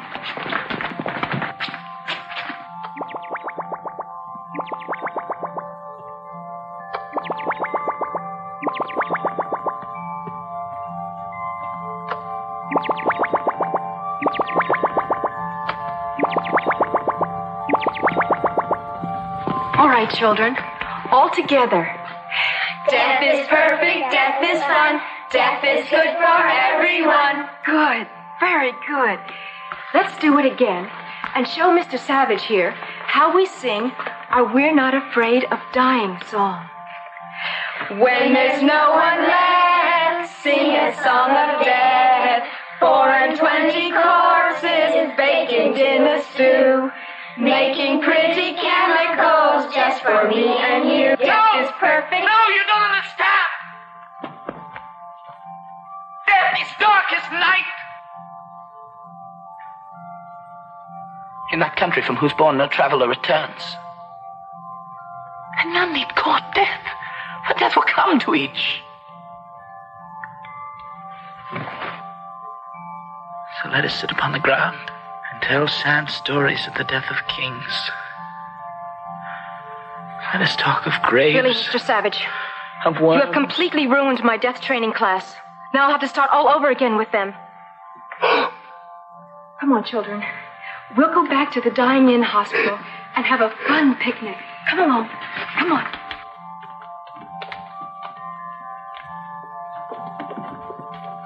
If you ask me, I think you'd better start educating your savage, Mr. Marks. Come on. Sorry, Bernard.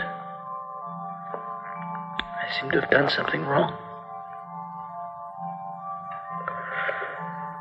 John, this incident is strictly between you and me.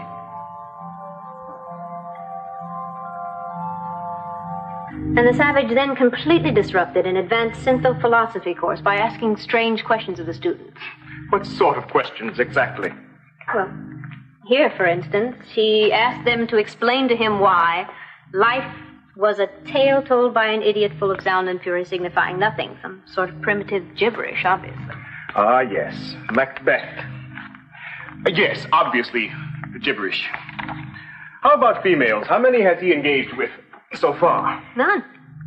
I know it's incredible, but at least according to this report from Bernard Marx, that does seem to be the case. And despite several illustrated lectures on morality, he still seems to be attached to his... His mother? Yes, his mother. Decidedly unnatural. For us, of course, but not for John Savage. Not yet. Well, suppose he contaminates others with this sort of base animalistic attitude. Unnatural is unnatural. Perhaps. But then that is precisely what the experiment is all about. To determine whether or not the Savage can adjust to our higher plane of morality. Of course, if that proves to be impossible, the experiment will have to be terminated. Should I advise Bernard Marx of that? No, I don't think so. After all, Mr. Marx is part of that experiment now, too. I really think I've done wonders with this boy. Of course, you have no idea how difficult this sort of responsibility can be. Tours, interviews, lectures, and of course, our boardship wants me to report personally about the Savage. Well, I suppose I should be quite impressed with you these days, Bernard. Well, enough about me. Tell me about yourself, Helmholtz. What have you been doing? Just a small piece of my own I've been working on. Maybe you'd like me to show it. Oh, I would love for you to show it to me. The only problem is I don't have the time. I'm sorry. You do understand, don't you? Yes, I think I do. You've changed, Bernard. I'm not surprised that you noticed. Everyone has. As a matter of fact, just yesterday, Sigmunda Luce, that's the head of the Human Element Reconditioning Bureau, told me that everyone's been saying that I'm really a new, improved Bernard Marx. What happened to the young man I used to be able to share inner concerns with and questions on the nature of free will? What happened to the young man who so often wondered what it would be like to live free of conditioning? What happened to that, Bernard Marx? It was all computer-less nonsense. I've outgrown all that. I really must hurry now if I'm going to make my engagement with Sigmunda.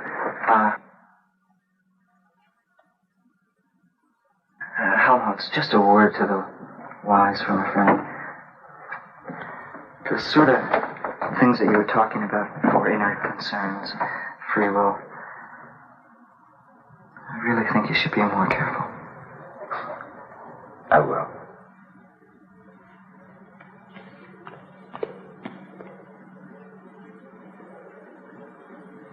Tonight? You're going to engage with the Savage tonight? How thrilling. Bernard arranged it. Oh, I really do envy you, Lenina. I mean, everybody's talking about you. The trouble is, I feel like I'm getting all this attention under false pretenses. The first thing everyone wants to know is what's it like to engage the Savage. The trouble is, I just can't tell them. You mean you've never engaged with the Savage? Why not? I've given him every opportunity. There must just be something about me that he doesn't like. Well, maybe tonight will be different. We're going to see the new Feely, and then we're going to take a sense of pleasure tour. He's bound to be in the right mood after that. Everyone says it's just wonderful.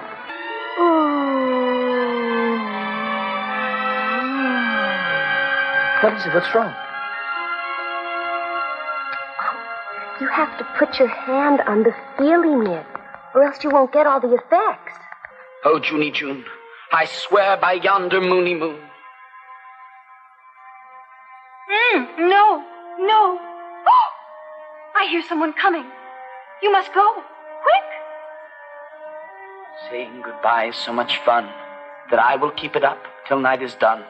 No, it's wrong. Romeo and Juliet isn't like And that. I am a Beethoven. What's in a name tag? Would you sit down, please? Lenina, you shouldn't go to see things like that. The feeling, you mean? It was base and ignoble. It was unworthy of someone like you. Well, I didn't know it was going to be like that. That it would be something that would upset you, I mean. You didn't know? Well, then, that explains everything.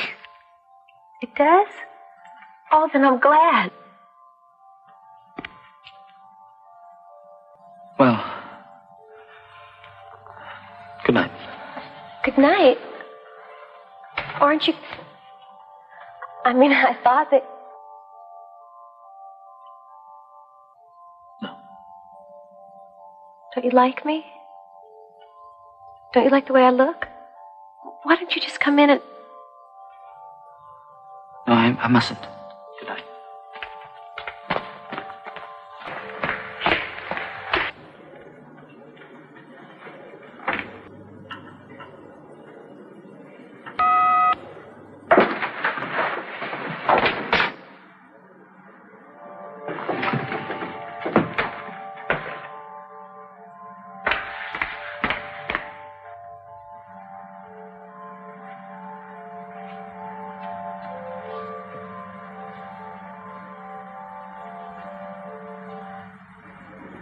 No, Henry. But why? I don't know. What do you think? It's fine, I'm sure. Fine. Fine? This is going to be perfect. You don't know who I've got coming here. Look at this. Director of the Institute of Illustrated Mechanics, headmistress of Harvard, head of the Joint Chiefs of Computability, president of the Council of Decantation Control. This is just the beginning. You name them, I've got them. Oh, and Helmholtz, if you would like to come yourself, that's fine. You're more than welcome to. Excuse me for one moment. After this party, I'm sure I'll be invited everywhere. Is that what you want, Bernard? Of course, don't you? I suppose. Or at least I know I used to. Well, I'll put a word in with the right people for you, Helmholtz. You know, since I've been in charge of John, I've met some very influential people. Where is John? Oh, John, he should be out here by now. I better go check on him. You're absolutely sure you won't stay for the party, Helmholtz? I don't think I'd fit in with your guests. I'm sure you know best.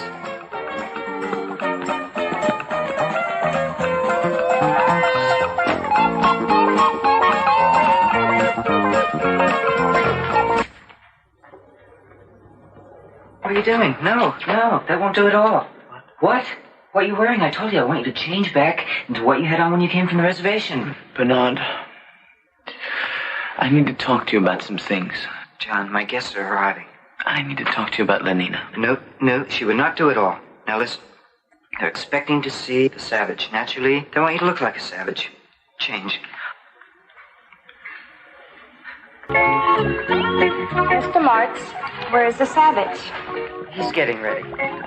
There's Elton Lear, that marvelous telecartoonist. If you'll pardon me for 1 minute. Anita Shapley, Director of the Bureau of Standards and Practices of Socio-Sex Norms. Bernard Marks? I'm Mr. J. Edgar Milhouse, Professor of Shredology of the Advanced College of Histobunk Rectification Studies. Professor Milhouse, I'm so Who are delighted you? that- I'm your host. I'm Bernard Marks. Well, where is he? Where is the savage? Well, I didn't come here to chit-chat. I want to see him now. Yes, of course, Professor, of course. I'm just on my way to get him at this moment. Her Reverence Archdeaconess Rona DeMille, Director of Orgy Porgy Services and Disco Worship. Your Reverence, I shall return in 1 moment.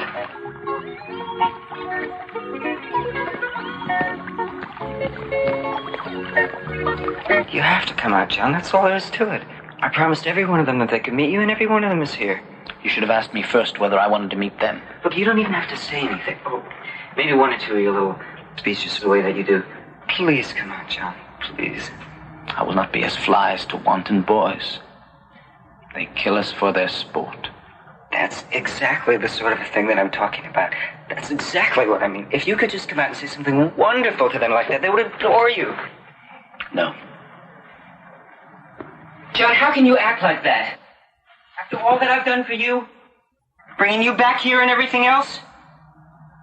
John, this party is very important for me, and it should be important to you also. Everybody's here. Everyone who matters. They're all waiting to see you. John, you're acting like an absolute epsilon. I promise you, he is on his way. He'll be right here. He is coming. Excuse me. You haven't tasted the artificial soybean pie. It's delicious. No, I haven't, and I do not intend to. I have never been so humiliated in my life. Imagine rearranging my entire schedule to come here and examine the Savage, and all for nothing. Oh, no, not all for nothing. He's a marvelous boy. I've made a note of this, Marks. And as far as I'm concerned, you should have been sent away somewhere. And after this, maybe you will be. Professor, I think that I was actually going to invite him to a high holy disco mass. You can be certain that after this, he'll never be invited anywhere. Would you all just please wait once? Don't think you're going to get away with this, you little nothing. I'm going to see that everyone finds out about this little fiasco you've staged. If you would all wait and be patient for one moment. Obviously, Thomas was right about you. Now everyone will know what you're really like. Benito, don't go. We can talk about all times we've always been friends. Not now, Bernard. I mean, if I stay here with you, then they start laughing at me, too. Oh, I don't care. Get out of here, all of you. All right, get out. Just get out. Get out of here. Stop playing and get out. Get out of here. What are you, deaf?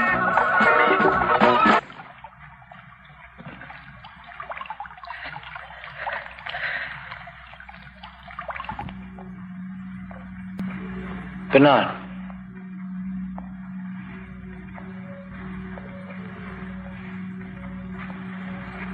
Did you send them away? No, they left. When they couldn't see you, they just left. It's a scandal. Everyone's going to be talking about it. Everyone's going to be laughing at me. Once in Malpais on the reservation, more than anything, I wanted to be chosen to be one of the hunters. They didn't want me. They laughed at me. Well, what did you do? I hunted alone. Well, it's not like that here, John. The most important thing is community, identity, stability. It's wrong to do something alone. Besides, what would I do? Anything you wish to do. I know you want to help, and I appreciate it, but you couldn't possibly understand what I'm going through. After all, you're nothing but an uncivilized savage.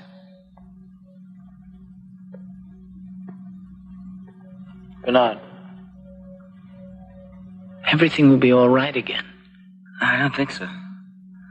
I think it will be exactly the way it was before. The way you were when I first met you. But that would be very good. What are you talking about? Oh, Bernard, there's nothing wrong with being unhappy. Perhaps I do not understand. Perhaps you should speak to a friend you can trust. You have a friend, don't you? Of course I do. I have dozens of them. Dozens. Helmholtz. He's got time for me day, night. Come on. Whoever it is, go away. I don't want to see anyone. Helmholtz, it's me. Please, there are people trying to engage instead of wandering about shouting in the middle of the night. Oh, Bernard. John. Well, come in, come in. Really? Some people just have no sense of decency at all. It was horrible. To have everyone leave me there? To be left? Alone? All alone. You can't imagine what that felt like. But I can. That's exactly what happened. I found out I could imagine it. I was chosen to give the guest lecture at the School for Advanced Emotional Engineering. And I don't know what suddenly possessed me, but instead of using the prescribed rhymes as examples, I started reciting a work of my own. A new jingle. Well, what's the harm in that? No, it's different than that. Wait. Here. I'll read some of it for you. I flee from all committees. Stick but a broken drum. Midnight in the city. Flutes in a vacuum. Shut eyes, sleepy faces, every stopped machine. Oh, stop it! I know, it's full of ideas, dissident ideas. There's even a part later on about The pleasures of solitude. Well, don't read it. Ideas like that. But my Ford, suppose I got inside someone's head. Yes, that's what the president of the Solidarity Council said when I had to appear before them. And of course they're right. I know they're right. It's just that I can't... Well, you should have destroyed these. You should have computer shredded them. They're not jingles. I have no idea what they are. Poetry. Poetry. Poetry? What kind of thing is this? Explain it to me. Well, it's not like anything else. It's beautiful. Like this. What a piece of work is a man. How noble in reason, how infinite in faculties. In form and moving, how express and admirable. In action, how like an angel. In apprehension, how like a god. That's worse than what Helmholtz read. Beauty of the world. The paragon of animals. And yet to me, what is this quintessence of dust? Just stop it! Stop it! Bernard is right. The words are uncivilized, vulgar. And yet the sound of them, the rhythm.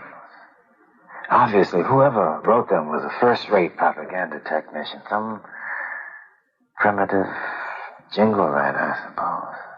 But the emotions, the ideas, grief, hate. Computer-lessons vowing to angels and God. No, it's all too uncivilized and vulgar. If only there was some kind of believable madness and violence and passion that one could write about. But what? What could it be? First of all, I hope that your lordship understands that I've made every attempt to reform the savage's thinking. As a matter of fact, the constant contact with the savage has allowed me to rededicate myself to the ultimate principles of community, identity, stability, so that I can fulfill it. Yes, I'm sure it has, Mr. Marks. I'm sure. But at the moment, I'm much more interested in the social and emotional development of the savage than I am in you. Oh, yes, of course. I'm getting to that. I merely wanted to make sure that your lordship understood that any maladjustment shown on the part of the savage is not my fault. Then whose fault is it, Mr. Marks? Well, as a matter of fact, he's been spending a great deal of time with Helmholtz, Watson. They seem to be spending hours together talking of all sorts of aberrational things like grief, passion, love. Not that I let myself be in the least contaminated by what they're saying. But of course you listened to it. Yes, of course I have to. It's part of my duty, isn't it? On the other hand, if you feel that I shouldn't... No, not at all. How else would you be able to report to me? Yes, that's what I thought, and of course that's the only reason I did listen. You say that the savage talks a great deal about passion, and in fact, love. Perhaps his maladjustment has to do with his relations with women. It can't be. He doesn't have any. Relations with women, I mean. Not that I haven't tried my very best to explain that he should engage with as many women as possible, but apparently he's just too primitive to understand about morality. As a matter of fact, he actually seems to think it's wrong to want more than one female. Then there is one particular female he has shown a more than ordinary interest in. Yes, I've made due note of it. I can give you the name. Not that I've observed them myself, but I did hear the savage mention the name to Helmholtz. It's Lenina. Lenina Disney. Perhaps I could speak to her if you like. Warn her of the consequences. No. Since she is apparently part of the experiment now, too. Wrong. Cease all computer sex squirter operations. Wrong button. Wrong button. What happened, Lenina? I don't know. I was supposed to be fertilizing a batch of gamma females, and I think I turned them all into epsilon males. They can always use an extra batch of epsilons. But that's the third mistake I made today. I don't know what's wrong with me. Well, I do. You haven't engaged with a single man in over a week, and you refused to go to the orgy session last night at the YWFA. I suppose everybody's talking about how bad and immoral I am, but I can't help myself. All I want is him, John. Oh, Helmholtz. I'm very glad you could come. I need to talk to you. I'm here for you, John. I just don't understand you. Sometimes I think you want me, and sometimes I think you don't. Don't you like me even a little? Oh, yes. Oh, yes, more than that. More than words can wield the matter. Oh, I knew you really wanted to be with me. You do, don't you? Nina, I want to be with you always, forever, for all eternity. No, don't say things like that. First you say such nice things to me, and then you talk to me as if I were some awful bad woman. Oh, no. You, so perfect and so peerless, created of every creature's best. But if I'm so perfect, then why haven't you asked for me? Because I'm not worthy of you. In my village at Malpais, I would have brought you the skin of a mountain lion. But here I do not know what it is I should do to prove myself to you. Nina, set me a task, anything. Let me fetch and carry for you. But why? There are machines to do everything. Or at least Epsilon semi-morons. Besides, you needn't do anything at all. Just take me. Oh, please, take me. Oh, please, make me quick. I'll set my dial so you can drive me wild.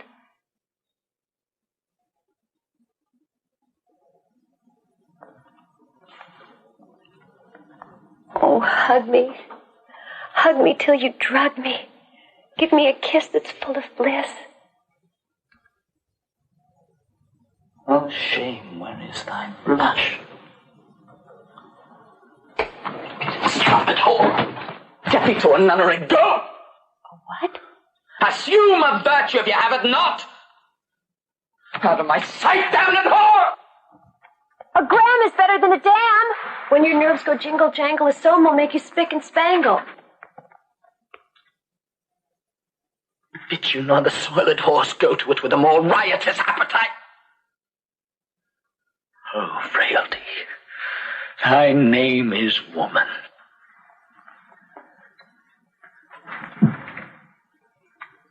Was this goodly book made to write whore upon it? Comes the monkey! Comes the monkey! Yes? John Savage? Yes, this is John Savage. Linda Lysenko. How serious? Approaching terminal bliss. Before you're dying in hospital. I'll be there right away.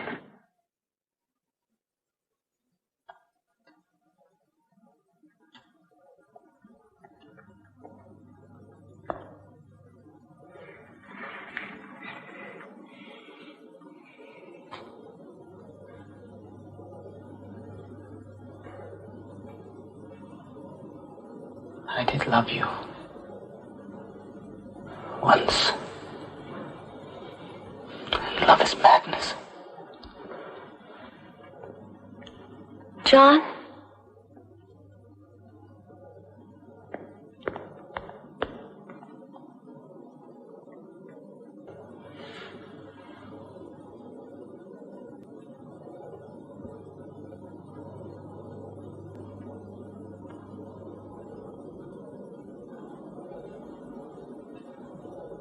Telephone, it's all right. Yes, sir. Danny Nurse, what is this commotion about? He insists on going into the intensive euphoria unit. Are you the head nanny nurse? Yes. My name is John Savage. There's someone here. Linda Lysenko. I have to see her. I'm sorry, but no visitors are allowed in the IEU ward without permission from the chief dispenser. I received a call she was dying. Of course. We naturally assumed that you would be glad to hear the news. I'm not glad to hear it. Well, we can't have that. After all, death is happy, death is good. I'll see that you get an amphetamine pill. No, I don't want a pill. I just want to see my mother. Mr. Savage, we don't allow that sort of dirty talk in here. That is all, Nanny Nurse? Yes, Chief Dispenser. Now then, Mr. Savage, I assume that you're here about Linda Lysenko. Well, I can only tell you that she's doing extremely well. Her megasoma infusions have had to be slightly increased, but she really seems quite cheery and happy, as of course is normal. Altogether, we're quite pleased with her condition. You mean she's going to be all right? is all right, Mr. Savage. But the telecall. They said she was dying. Yes. Any moment now, I should imagine. Tests indicate it will really be quite quick and simple. No need at all for a simple euthanasia treatment. May I see her first? I can't imagine why. But she's through there, in the final euphoria lounge. Don't disturb the others who are dying. The others? Of course. Death is social, and death is shared. There. Yes, exquisite, isn't it? Of course, I can't do the sort of finished artistic work they do in post-termination with molded plastic applications, silicone injections, and pigment infusions. Still, I actually prefer the little, what shall I call it, lifelike quality that's always lacking in post-termination. This isn't Linda Lysenko. No. I was going to start next on her. And believe me, you absolutely will not know her when I'm through. No. But the results are so much better if I can start while they're still in a pre-terminal state. No! Well, if you don't care how she looks.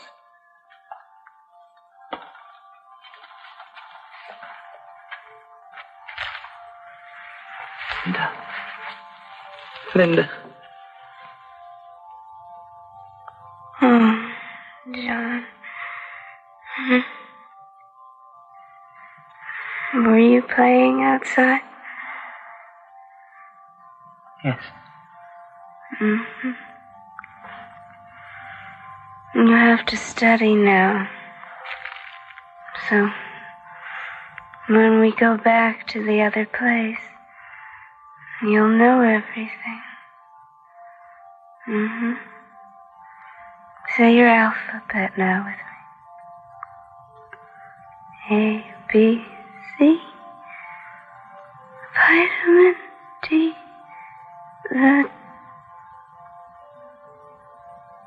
I forgot. What is it?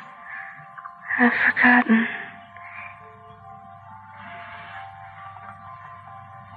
A, B, C. Vitamin D. The fats in the liver. The carbs in the sea. That's it. E, F, G. H, and I. Forwards in his flivver. And there's goodies in the sky.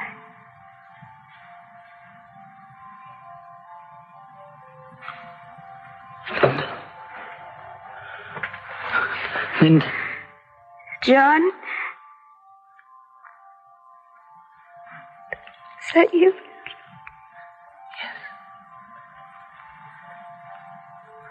Don't go away again. I won't.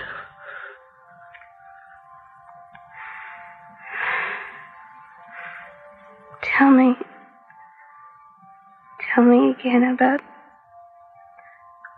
what was it? About the pretty lady dreaming. Tell me that now, please.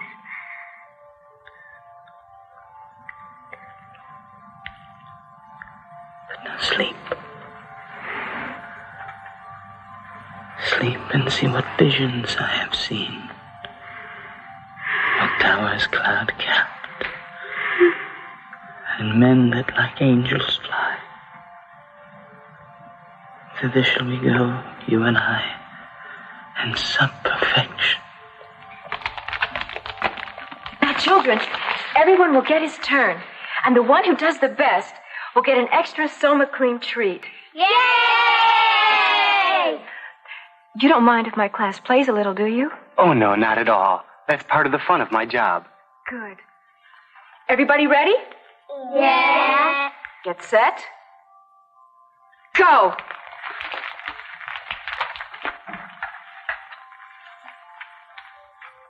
What's wrong with her? Leave her alone. You understand? Leave her alone. And get them out of here, you understand? Get them out of here! Certainly not, Mr. Savage. You should know by now that this is a prescribed death training class. How dare you interfere with the children's death conditioning? Get them out of here! Come along, children. Come along. We'll go play somewhere else. Come along. We'll have a nice game of Hunt the Zipper, and then we'll go to the crematorium, and we'll have lots more fun. Really? No. It's John, Mother. It's John, your son. John. Hold me. I feel so...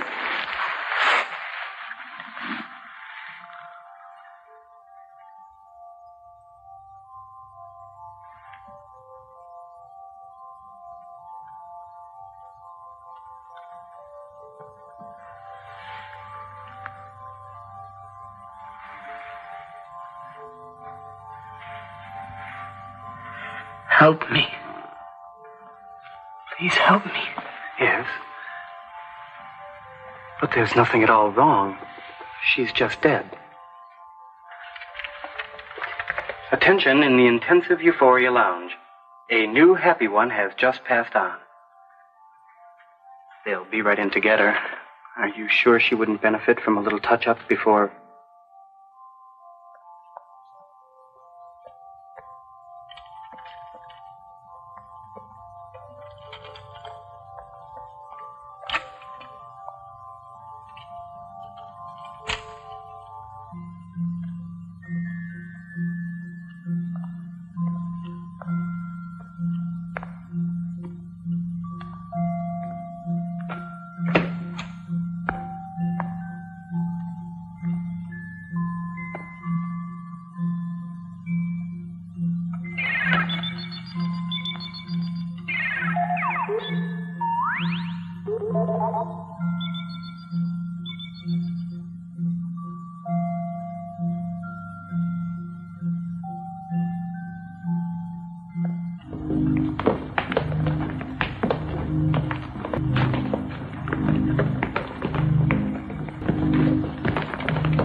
Please form yourselves into lines for soma distribution. Thank you. Please form yourselves into lines for soma distribution. Thank you. Please form yourselves... How many goodly creatures there are here. How beauteous mankind Form is. yourselves into lines for soma distribution. Thank you. How brave new world. In line, everybody. That's it, everyone. In line. This soma is bad. It's poison. It hurts you. Please don't do that, take Mr. any. Savage. Soma makes you into slaves. It robs you of everything magical and special within you. Mr. Savage, please don't do that. You can never be free until you're free of soma. Everyone be calm. There is an ample supply of soma, enough for everyone. I'm not going to let you take any more. Now listen to me. Listen to me. Don't you want to feel alive? Don't you want to feel free? Don't you want to feel the blood coursing in your veins? Mr. Savage, don't do that.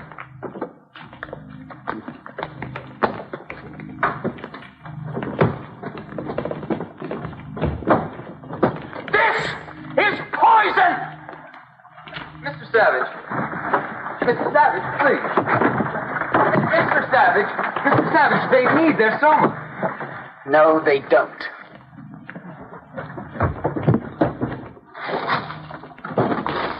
Emergency. Heliofusion plant number 3. Send solidarity forces immediately.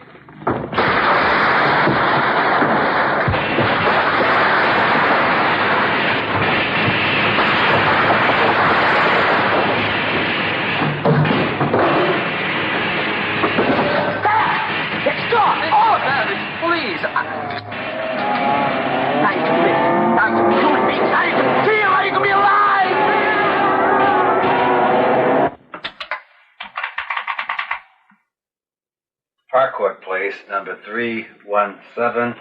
Occupant John Savage. Present location. Activity respond.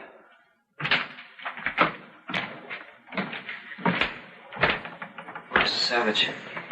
What I'm finding out now. Soma Distribution Center Heliothrax Energy Plant. Activity inciting riot. Oh, my Ford, they're going to think that this is my fault. Where are you going? To help John. Soma! Soma! Soma! Soma! No! You're not gonna Soma! You're gonna be free! Soma! Soma! Soma! Soma! Soma! Soma! Soma! Soma! Soma! Soma! Soma! Soma! Where's John? There. He's out of control. He's totally out of control. Let's get out of here. No. Let's help him.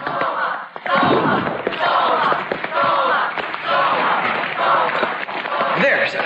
Stop them. It's all right now. We'll take care of everything. Ready to spray them with Soma vapor. Cover them with anesthetic hypobeam. Bring up the Synthel Muzak speaker.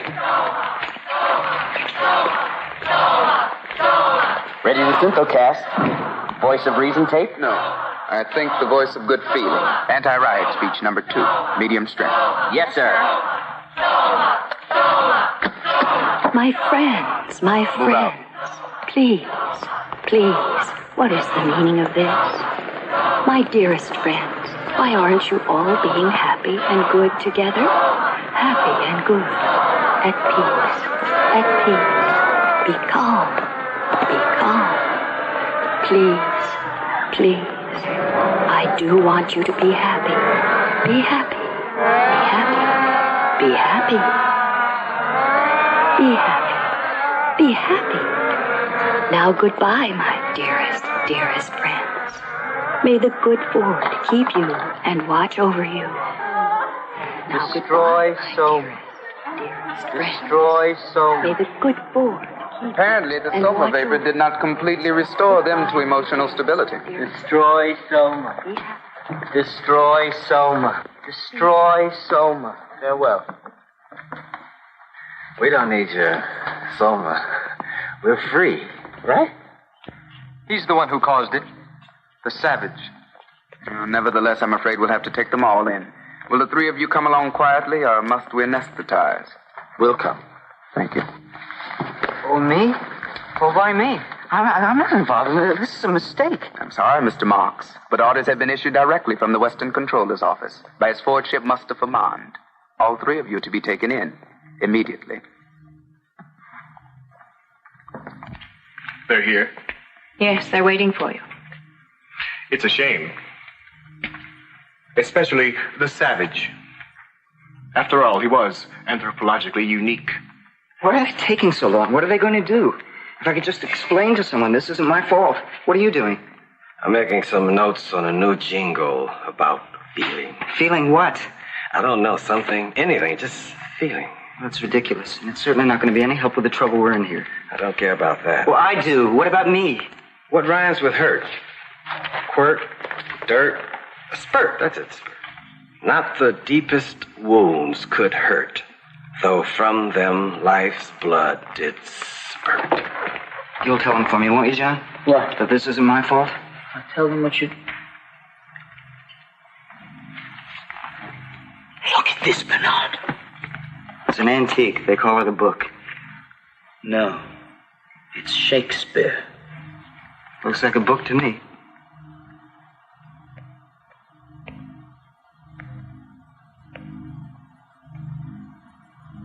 Your Fordship. I can explain everything.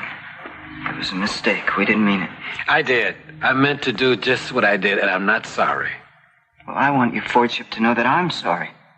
I'm deeply, deeply sorry for everything that I've done wrong, whatever it is. Yes, Mr. Marks. And what about you, Mr. Savage? Any apologies from you? No. Apparently, you don't like our civilization at all, do you? No. Then you find nothing in our way of life to your liking. Nothing at all? The music. That sometimes is pleasant. Oh, yes. If music be the food of love, enough of that. You've read Shakespeare? Oh, yes. And others. Music hath charms to soothe the savage beast. You see, Mr. Savage, my special conditioning has allowed for all this, even though it's prohibited to everyone else. For those of us who must ultimately guide others to do what is right, it is imperative to understand the lure of what is wrong. And of course, it is a lure, isn't it? Yes. No. I hated every moment of it.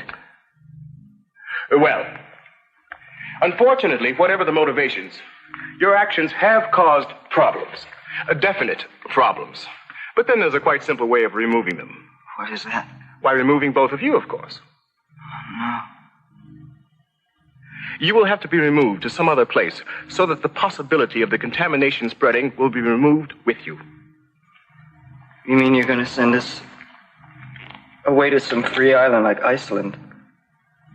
I don't deserve a fate like that, your fortune. No, Mr. Marks. Nothing like that. You and Mr. Watson will be allowed to choose among any of the free islands to live on. Tahiti, Jamaica, Hawaii. And of course, you will be allowed absolute and complete freedom to do anything you want. Read anything you want. Even think anything you want. That's wonderful. No, it's perfect. That's all I want, to be free to write anything I want. And not just jingles, but something more, something different. But not somewhere like Tahiti. No, that would be too easy, too pleasant, too much like the life here. Isn't there somewhere else that's harsher, colder, less perfect? Oh, yes. There's a free island to meet every dissonant taste. Lapland, Greenland, Antarctica, the Falklands. Of course, we don't have many calls for those. And life on them can be a bit bleak and lonely. Wonderful. That's perfect. That's exactly what I want. Something cold and harsh and bleak. Then I know I'll be able to write something different. I'm ready to go. The sooner the better. Well, fine. You can arrange everything with the Extended Vacation Bureau. Just tell my assistant, Mawina Krupps. Thank you, your fortune. Thank you.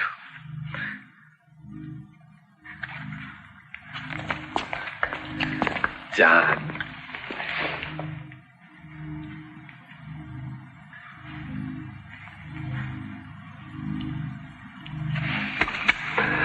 But we'll talk before I go. May I read your poetry? Yes. Thank you. Wonderful.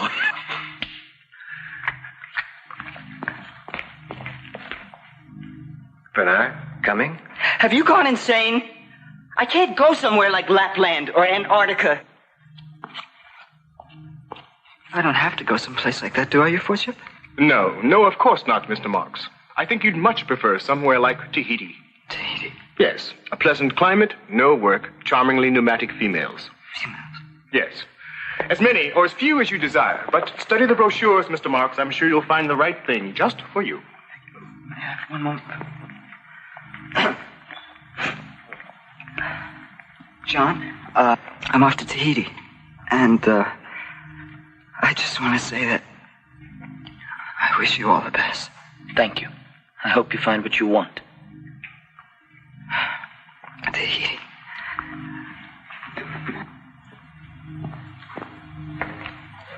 Charmingly pneumatic females. You can do anything you want. Read anything you want. Think anything you want.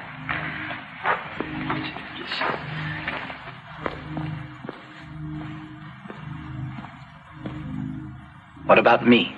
Yes, what about you, Mr. Savage? You pose a much more difficult problem.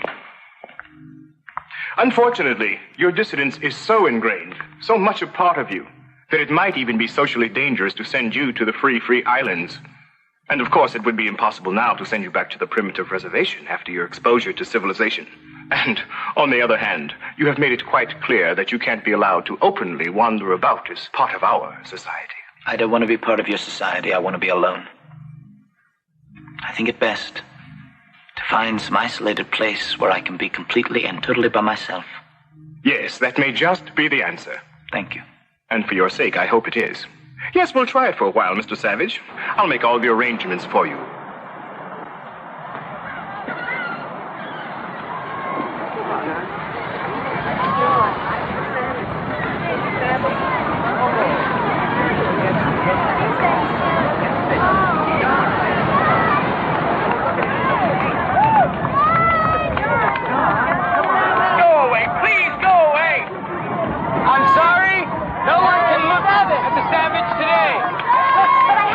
John the Savage, I know him. No visitors today. You'll have to leave with the others. Move along. You'll have to leave with the others. Please, move along. Move along, please.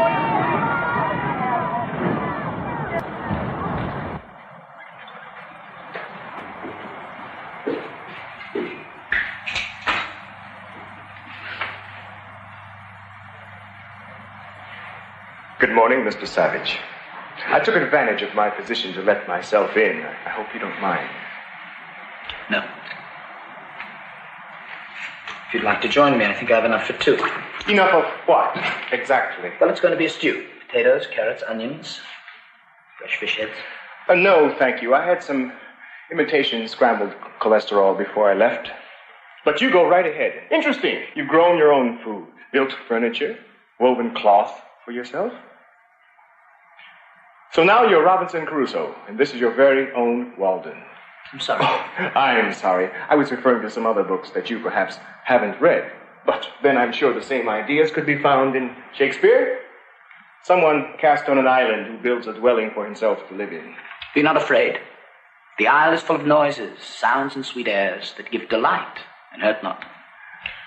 Ah, yes. The native Caliban from your Mr. Shakespeare's The Tempest. And is that what you are now, Mr. Savage?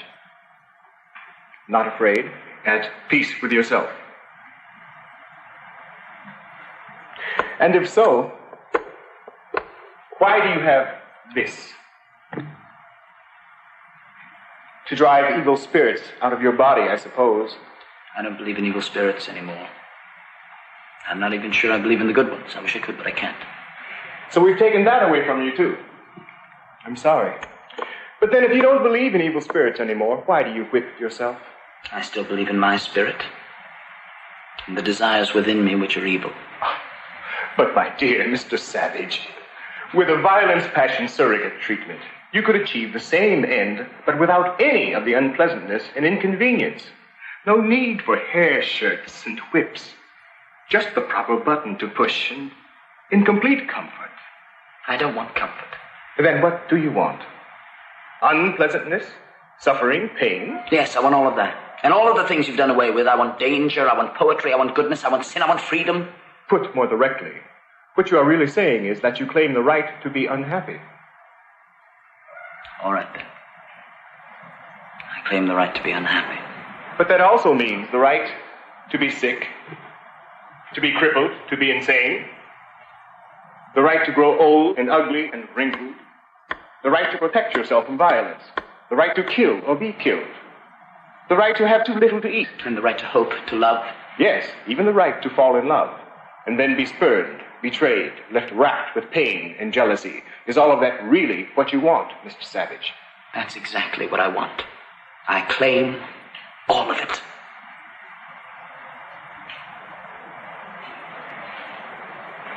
You're welcome.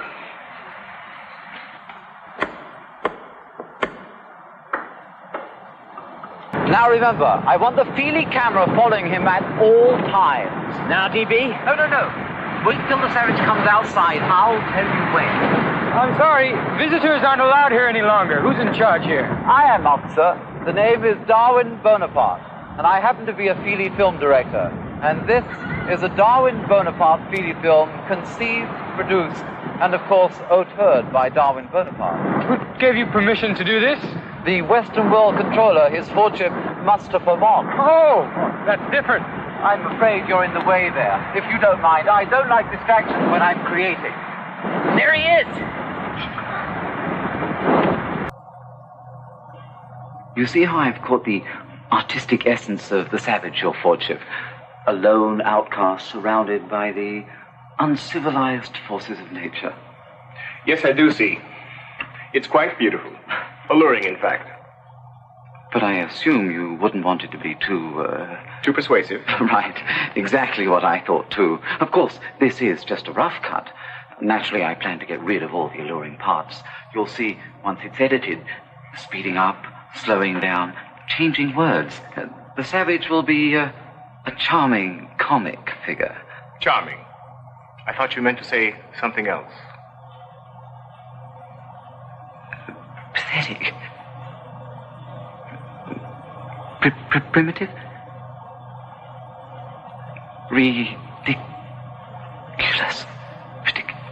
Ridiculous, yes. That's exactly the word I was looking for. Yes. When I finish, the Savage will be completely ridiculous.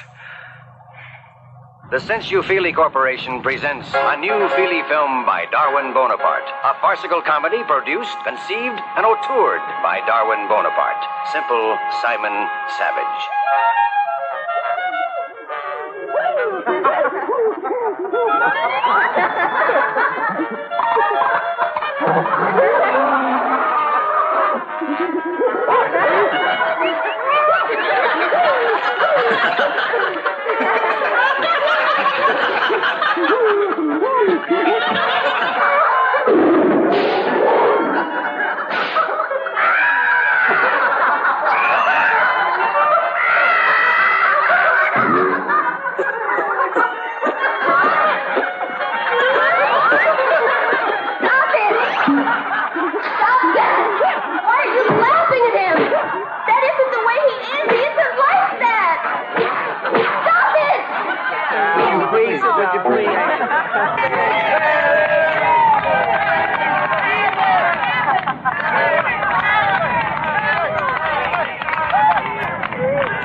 I think we're going to need some more guards. They're all bottled on their holiday ration of amphetamine.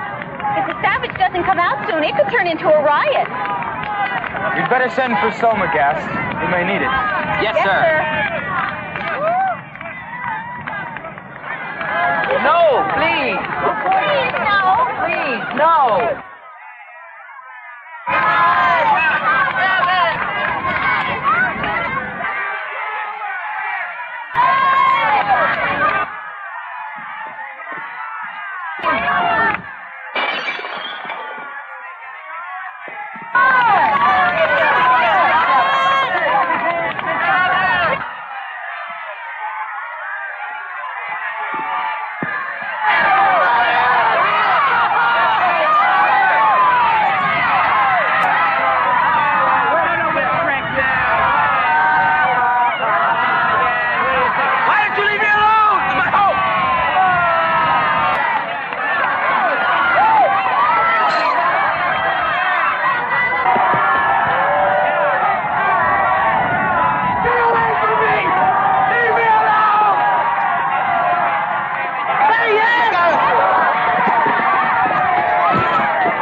I know what you meant. I felt it.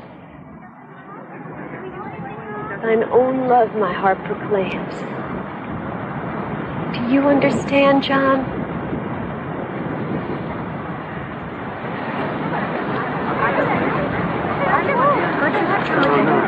Oh, look at it. Look, come on. Come on, touch him. Oh, yeah. What is that? Feel it. Around that side. You like it. Oh, I want to feel like that. Oh, yeah. Bring up the Soma gas.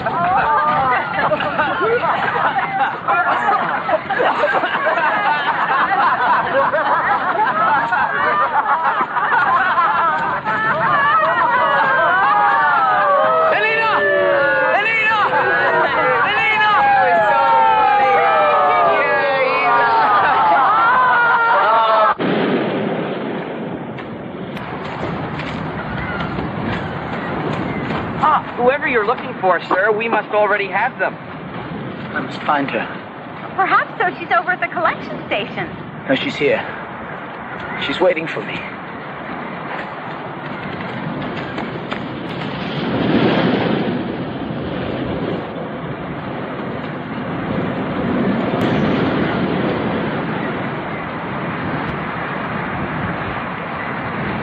Breathe. I prithee breathe, Lenina. Then no more shall I.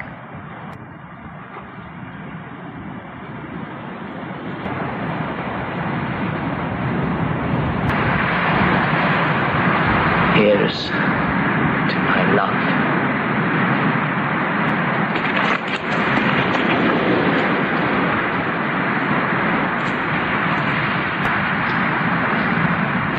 termination casualty, Sergeant? No, sir. But there was one case of a complete derangement. A beta, female, Lenina Disney. And when we revived her, she began talking very strangely. We couldn't make out all the words, except for some very vulgar ones. Yes? Love. Marriage. And some even filthier than that. She kept pleading to be left here. Of course, we resomatized her immediately. See that she's taken to the nearest moral reconditioning center. Obviously a case of acute sexomania. But a few days of synthotherapy and she'll be quite normal and happy again. Yes, sir. Mr. Savage? Mr. Savage?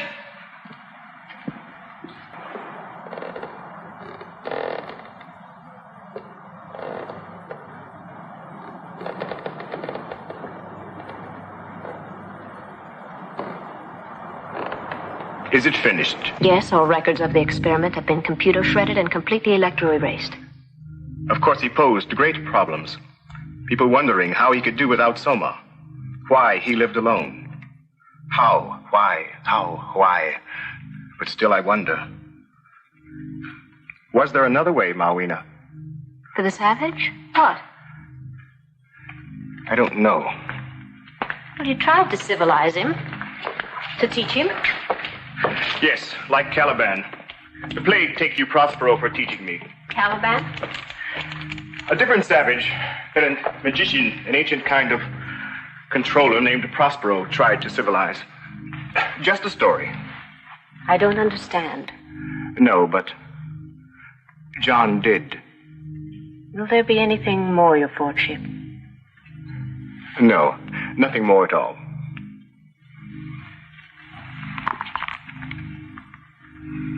The cloud-capped towers, the gorgeous palaces, the solemn temples, the great globe itself shall dissolve, and like this insubstantial pageant faded, leave not a rack behind. We are such stuff as dreams are made on, and our little life is rounded with a sleep.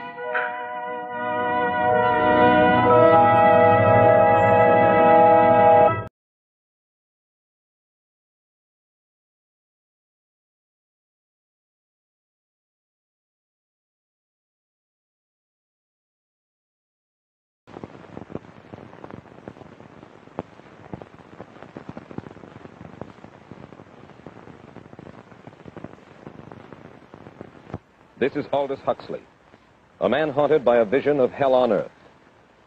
A searing social critic, Mr. Huxley, 27 years ago, wrote Brave New World, a novel that predicted that someday the entire world would live under a frightful dictatorship. Today, Mr. Huxley says that his fictional world of horror is probably just around the corner for all of us. We'll find out why in a moment. The Mike Wallace Interview, presented by the American Broadcasting Company in association with the Fund for the Republic, brings you a special television series discussing the problems of survival and freedom in America. Good evening. I'm Mike Wallace. Tonight's guest, Aldous Huxley, is a man of letters, as disturbing as he is distinguished. Born in England, now a resident of California, Mr. Huxley has written some of the most electric novels and social criticism of this century. He's just finished a series of essays called Enemies of Freedom, in which he outlines and defines some of the threats to our freedom in the United States. And Mr. Huxley, right off the bat, let me ask you this. As you see it, who and what are the enemies of freedom here in the United States? Well, I don't think you can say who in the United States. I don't think there are any sinister persons deliberately trying to rob people of their freedom. But I do think, first of all, that there are a number of impersonal forces which are pushing in the direction of less and less freedom. And I also think that there are a number of technological devices which anybody who wishes to use can use to accelerate this process of going away from freedom, of imposing control. Well, what are these forces and these devices, Mr. Hudson? I should say that there are two main impersonal forces. The first of them is not exceedingly important in the United States at the present time, though very important in other countries. This is the force which in general terms can be called overpopulation, the mounting pressure of population pressing upon existing resources. This, of course, is an extraordinary thing. Something is happening which has never happened in the world's history before. I mean, let's just take a simple fact that between the time of the birth of Christ and the landing of the Mayflower, the population of the Earth doubled. It rose from 250 million to probably 500 million. Today, the population of the Earth is rising at such a rate that it will double in half a century. Well, why should overpopulation work to diminish our freedoms? Well, in a number of ways. I mean, the experts in the field, like Harrison Brown, for example, pointed out that in the underdeveloped countries, actually the standard of living is at present falling, that people have less to eat and less goods per capita than they had 50 years ago. And as the position of these countries, the economic position, becomes more and more precarious, obviously the central government has to take over more and more responsibility for keeping the ship of state on an even keel. And then, of course, you're likely to get social unrest under such conditions, with again an intervention of the central government. So that I think one sees here a pattern which seems to be pushing very strongly towards a totalitarian regime. And unfortunately, as in all these underdeveloped countries, the only highly organized political party is the Communist Party, it looks rather as though they will be the heirs to this unfortunate process, that they will step into the position of power. Well, then, ironically enough, one of the greatest forces against communism in the world, the Catholic Church, according to your thesis, would seem to be pushing us directly into the hands of the communists because they are against birth control. Well, I think this strange paradox probably is true. There is it's an extraordinary situation, actually. I mean, one has to look at it, of course, from a biological point of view. The whole essence of biological life on Earth is a question of balance, and what we have done is to practice death control in a most intensive manner without balancing this with the birth control at the other end. Consequently, the birth rates remain as high as they were, and death rates have fallen substantially. All right, then, so much for the time being, anyway, for overpopulation. Another force that is diminishing our freedoms. Well, another force which I think is very strongly operative in this country is the force of what may be called over-organization. As technology becomes more and more complicated, it becomes necessary to have more and more elaborate organizations, more hierarchical organizations. And incidentally, the advance of technology has been accompanied by an advance in the science of organization. It's now possible to make organizations on a larger scale than was ever possible before. And so that you have more and more people living their lives out as subordinates in these hierarchical systems controlled by bureaucracies, either the bureaucracies of big business or the bureaucracies of big government. Mm-hmm. Mm-hmm. Now, the devices that you were talking about, are there specific devices or methods of communication which diminish our freedoms in addition to overpopulation and over-organization? Well, there are certainly devices which can be used in this way. I mean, let us take, after all, a piece of very recent and very painful history is the propaganda used by Hitler, which was incredibly effective. I mean, what were Hitler's methods? Hitler used terror on the one kind, brute force on the one hand, but he also used a very efficient form of propaganda, which he was using every modern device at that time. He didn't have TV, but he had the radio, which he used to the fullest extent, and was able to impose his will on an immense mass of people. I mean, the Germans were a highly educated people. Well, we're aware of all this, but how do you equate Hitler's use of propaganda with the way that propaganda, if you will, is used, let us say, here in the United States? Are you suggesting that there is a parallel? Needless to say, it's not being used in this way now. But the point is, it seems to me, that there are methods at present available, methods superior in some respects to Hitler's method, which could be used in a bad situation. I mean, what I feel very strongly is that we mustn't be caught by surprise by our own advancing technology. This has happened again and again in history. Technology has advanced, and this changes social conditions, and suddenly people have found themselves in a situation which they didn't foresee and doing all sorts of things they didn't really want to do. Well, now, what do you mean? Do you mean that we develop our television, but we don't know how to use it correctly? Is that the point that you're making? Well, at present, the television, I think, is being used quite harmlessly. It's being used, I think, I would feel it's being used too much to distract everybody all the time. But, I mean, imagine, which must be the situation in all communist countries, where the television, where it exists, is always saying the same thing the whole time. It's always driving along. It's not creating a wide front of distraction. It's creating a one-pointed drumming in of a single idea all the time. It's obviously an immensely powerful instrument. So you're talking about the potential misuse of the instrument. Exactly. We have, after all technology is in itself morally neutral. These are just powers which can either be used well or ill. It's the same thing with atomic energy. We can either use it to blow ourselves up, or we can use it as a substitute for the coal and the oil which are running out. You've even written about the use of drugs in this light. Well, now, this is a very interesting subject. I mean, in this book that you mentioned, this book of mine, Brave New World, I postulated a substance called Soma, which was a very versatile drug. It would make people feel happy in small doses. It would make them see visions in medium doses, and it would send them to sleep in large doses.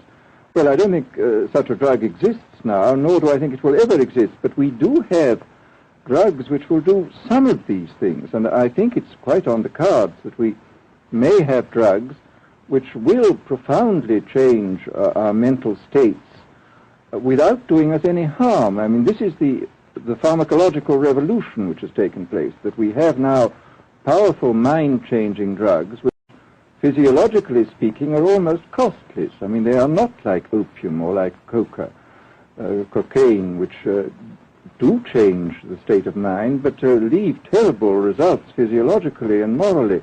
Mr. Huxley, in your new essays, you state that these various enemies of freedom are pushing us toward a real-life, brave new world, and you say that it's awaiting us just around the corner. First of all, can you detail for us what life in this brave new world which you fear so much, or what life might be like? Well, to start with, I think this kind of the dictatorship of the future, I think will be very unlike the dictatorships which we've been familiar with in the immediate past. I mean, take another book prophesying the future, which was a very remarkable book, George Orwell's 1984. Well, this book was written at the height of the Stalinist regime and just after the Hitler regime. And there he foresaw a dictatorship using entirely the methods of terror, the methods of physical violence. Now, I think what is going to happen in the future is the dictators will find, as the old saying goes, that you can do everything with bayonets except sit on them. That if you want to preserve your power indefinitely, you have to get the consent of the ruled. And this they will do partly by drugs, as I foresaw in Brave New World, partly by these new techniques of propaganda. They will do it by bypassing the sort of rational side of man and appealing to his subconscious and his deeper emotions and his physiology even, and so making him actually love his slavery. I mean, I think this is the danger, that actually people may be in some ways happy under the new regime, but they will be happy in a situation where they oughtn't to be happy. But let me ask you this. You're talking about a world that could take place within the confines of a totalitarian state. Let's become more immediate, more urgent about it. We believe, anyway, that we live in a democracy here in the United States. Do you believe that this brave new world that you talk about could, let's say, in the next quarter century, the next century, could come here to our shores? I think it could. I mean, that's why I feel it's so extremely important here and now to start thinking about these problems, not to let ourselves be taken by surprise by the new advances in technology. I mean, for example, in regard to the use of the drugs, we know there's enough evidence now for us to be able, on the basis of this evidence and using a certain amount of creative imagination, to foresee the kind of uses which could be made by people of bad will with these things, and to attempt to forestall this. And in the same way, I think with these other methods of propaganda, we can foresee and we can do a good deal to forestall. I mean, after all, the price of freedom is eternal vigilance. You write in Enemies of Freedom, you write specifically about the United States. You say this, writing about American political campaigns. You say, all that is needed is money and a candidate who can be coached to look sincere. Political principles and plans for specific action have come to lose most of their importance. The personality of the candidate, the way he is projected by the advertising experts, are the things that really matter. Well, this is, during the last campaign, there was a great deal of this kind of statement by the advertising managers of the campaign parties, this idea that the candidates had to be merchandised as though they were soap or toothpaste, and that you had to depend entirely on the personality. I mean, the personality is important, but there are certainly people with an extremely amiable personality, particularly on TV, who might not necessarily be very good in positions of political trust. Well, do you feel that men like Eisenhower, Stevenson, Nixon, with knowledge of forethought, were trying to pull the wool over the eyes of the American public? No, but they were being advised by powerful advertising agencies who were making campaigns of a quite different kind from what had been made before. And I think we shall see probably all kinds of new devices coming into the picture. I mean, for example, this thing which got a good deal of publicity last autumn, subliminal projection. I mean, as it stands, this thing, I think, is of no menace to us at the moment. But I was talking the other day to one of the people who has done most experimental work in the psychological laboratory with this, who was saying precisely this, that it is not at the moment a danger, but once you've established a principle that something works, you can be absolutely sure that the technology of it is going to improve steadily. And I mean, his view of the subject was that, well, maybe they will use it to some extent in the 1960 campaign, but they will probably use it a good deal and much more effectively in the 1964 campaign, because this is the kind of rate at which technology advances. And we'll be persuaded to vote for a candidate that we do not know that we are being persuaded to vote for. Exactly. I mean, this is the rather alarming feature, that you're being persuaded below the level of choice and reason. In regard to advertising, which you mentioned just a little ago, in your writing, particularly in Enemies of Freedom, you attack Madison Avenue, which controls most of our television and radio advertising, newspaper advertising, and so forth. Why do you consistently attack the advertising agency? Well, no, I think that advertisement plays a very necessary role, but the danger, it seems to me, in a democracy is this. I mean, what does a democracy depend on? A democracy depends on the individual voter making an intelligent and rational choice for what he regards as his enlightened self-interest in any given circumstance. But what these people are doing, I mean, what both for their particular purposes, for selling goods, and the dictatorial propagandists are doing, is to try to bypass the rational side of man and to appeal directly to these unconscious forces below the surface, so that you are, in a way, making nonsense of the whole democratic procedure, which is based on conscious choice on rational grounds.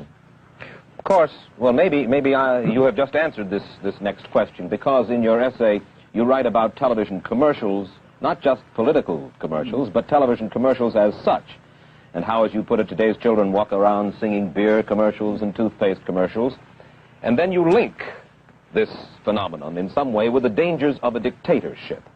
Now, could you spell out the connection, or how do you feel that you have done so sufficiently? Well, I mean, here, this whole question of children, I think, is a terribly important one, because children are quite clearly much more suggestible than the average grown-up. And again, suppose that for one reason or another, all the propaganda was in the hands of one or very few agencies, you would have an extraordinarily powerful force playing on these children, who after all are going to grow up and be adults quite soon. I do think that this is not an immediate threat, but it remains a possible threat. And you said something to the effect in your essay that the children of Europe used to be called cannon fodder, and here in the United States they are television and radio fodder. Well, after all, you can read in the trade journals the most lyrical accounts of how necessary it is to get hold of the children, because then they will be loyal brand buyers later on. Mm-hmm. But, I mean, again, you just translate this into political terms. The dictator says they will be loyal ideology buyers when they're grown up. We hear so much about brainwashing as used by the communists. Do you see any brainwashing other than that which we've just been talking about that is used here in the United States? Other forms of brainwashing? Not in the form that has been used in China and in Russia, because this is essentially the application of propaganda methods, the most violent kind, to individuals. It's not a shotgun method like the advertising method. It's a way of getting hold of the person and playing both on his physiology and his psychology till he really breaks down, and then you can implant a new idea in his head. I mean, the descriptions of the methods are really blood-curdling when you read them, and not only the methods applied to political prisoners, but the methods applied, for example, to the training of the young communist administrators and missionaries. They receive an incredibly tough kind of training, which may causes about 25% of them to break down or commit suicide, but produces 75% of completely one-pointed fanatics. The question, of course, that keeps coming back to my mind is this. Obviously, politics in themselves are not evil. Television is not in itself evil. Atomic energy is not evil. And yet you seem to fear that it will be used in an evil way. Why is it that the right people will not, in your estimation, use them? Why is it that the wrong people will use these various devices and for the wrong motives? Well, I think one of the reasons is that these are all instruments for obtaining power, and obviously the passion for power is one of the most moving passions that exist in man, and after all, all democracies are based on the proposition that power is very dangerous and that it's extremely important not to let any one man or any one small group have too much power for too long a time. After all, what are the British and American constitutions except devices for limiting power? And all these new devices are extremely efficient instruments for the imposition of power by small groups over larger masses. Well, you ask this question yourself in Enemies of Freedom. I'll put your own question back to you. You ask this. In an age of accelerating overpopulation, of accelerating overorganization, and ever more efficient means of mass communication, how can we preserve the integrity and reassert the value of the human individual? You put the question. Now here's your chance to answer it, Mr. Huxley. Well, this is obviously, first of all, it's a question of education. I think it's terribly important to insist on individual values. I mean, there is a tendency, as you probably read a book by White, The Organization Man, a very interesting, valuable book, I think, where he speaks about the new type of group morality, group ethic, which speaks about the group as though the group was somehow more important than the individual. But this seems, as far as I'm concerned, to be in contradiction with what we know about the genetical makeup of human beings, that every human being is unique. And it is, of course, on this genetical basis that the whole idea of the value of freedom is based. And I think it's extremely important for us to stress this in all our educational life. And I would say it's also very important to teach people to be on their guard against the sort of verbal booby traps into which they're always being led, to analyze the kind of things that are said to them. Well, I think there is this whole educational side, and I think there are many more things that one could do to strengthen people and to make them more aware of what was being done. You're a prophet of decentralization. Well, yes, if this is feasible. It's one of the tragedies, it seems to me. I mean, many people have been talking about the importance of decentralization in order to give back to the voter a sense of direct power. I mean, the voter in an enormous electorate feels quite impotent, and his vote seems to count for nothing. This is not true where the electorate is small and where he is dealing with a group which he can manage and understand. And if one can, as Jefferson, after all, suggested, break up the units into smaller and smaller units and so get a real self-governing democracy. Well, that was all very well in Jefferson's day, but how can we revamp our economic system and decentralize and at the same time meet militarily and economically the tough challenge of a country like Soviet Russia? Well, I think the answer to that is that there are, it seems to me that the production, industrial production, is of two kinds. I mean, there are some kinds of industrial production which obviously need the most tremendously high centralization, like the making of automobiles, for example. But there are many other kinds where you could decentralize quite easily and probably quite economically, and that you would then have this kind of decentralized life. After all, you begin to see it now if you travel through the South, this decentralized textile industry which is springing up there. Mr. Huxley, let me ask you this, quite seriously. Is freedom necessary? As far as I'm concerned, it is, yes. Why? Is it necessary for a productive society? Yes, I should say it is. I mean, a genuinely productive society. I mean, I think you could produce plenty of goods without much freedom, but I think the whole sort of creative life of man is ultimately impossible without a considerable measure of individual freedom, that initiative, creation, all these things which we value, and I think value properly, are impossible without a large measure of freedom. Well, Mr. Huxley, take a look again at the country which is in the stance of our opponent anyway it would seem to be there, Soviet Russia. It is strong and getting stronger economically, militarily. At the same time, it's developing its art forms pretty well. It seems not unnecessarily to squelch the creative urge among its people, and yet it is not a free society. It's not a free society, but here is something very interesting, that those members of the society, like the scientists who are doing the creative work, are given far more freedom than anybody else. I mean, it's a privileged aristocratic society in which, provided that they don't poke their noses into political affairs, these people are given a great deal of prestige, a considerable amount of freedom, and a lot of money.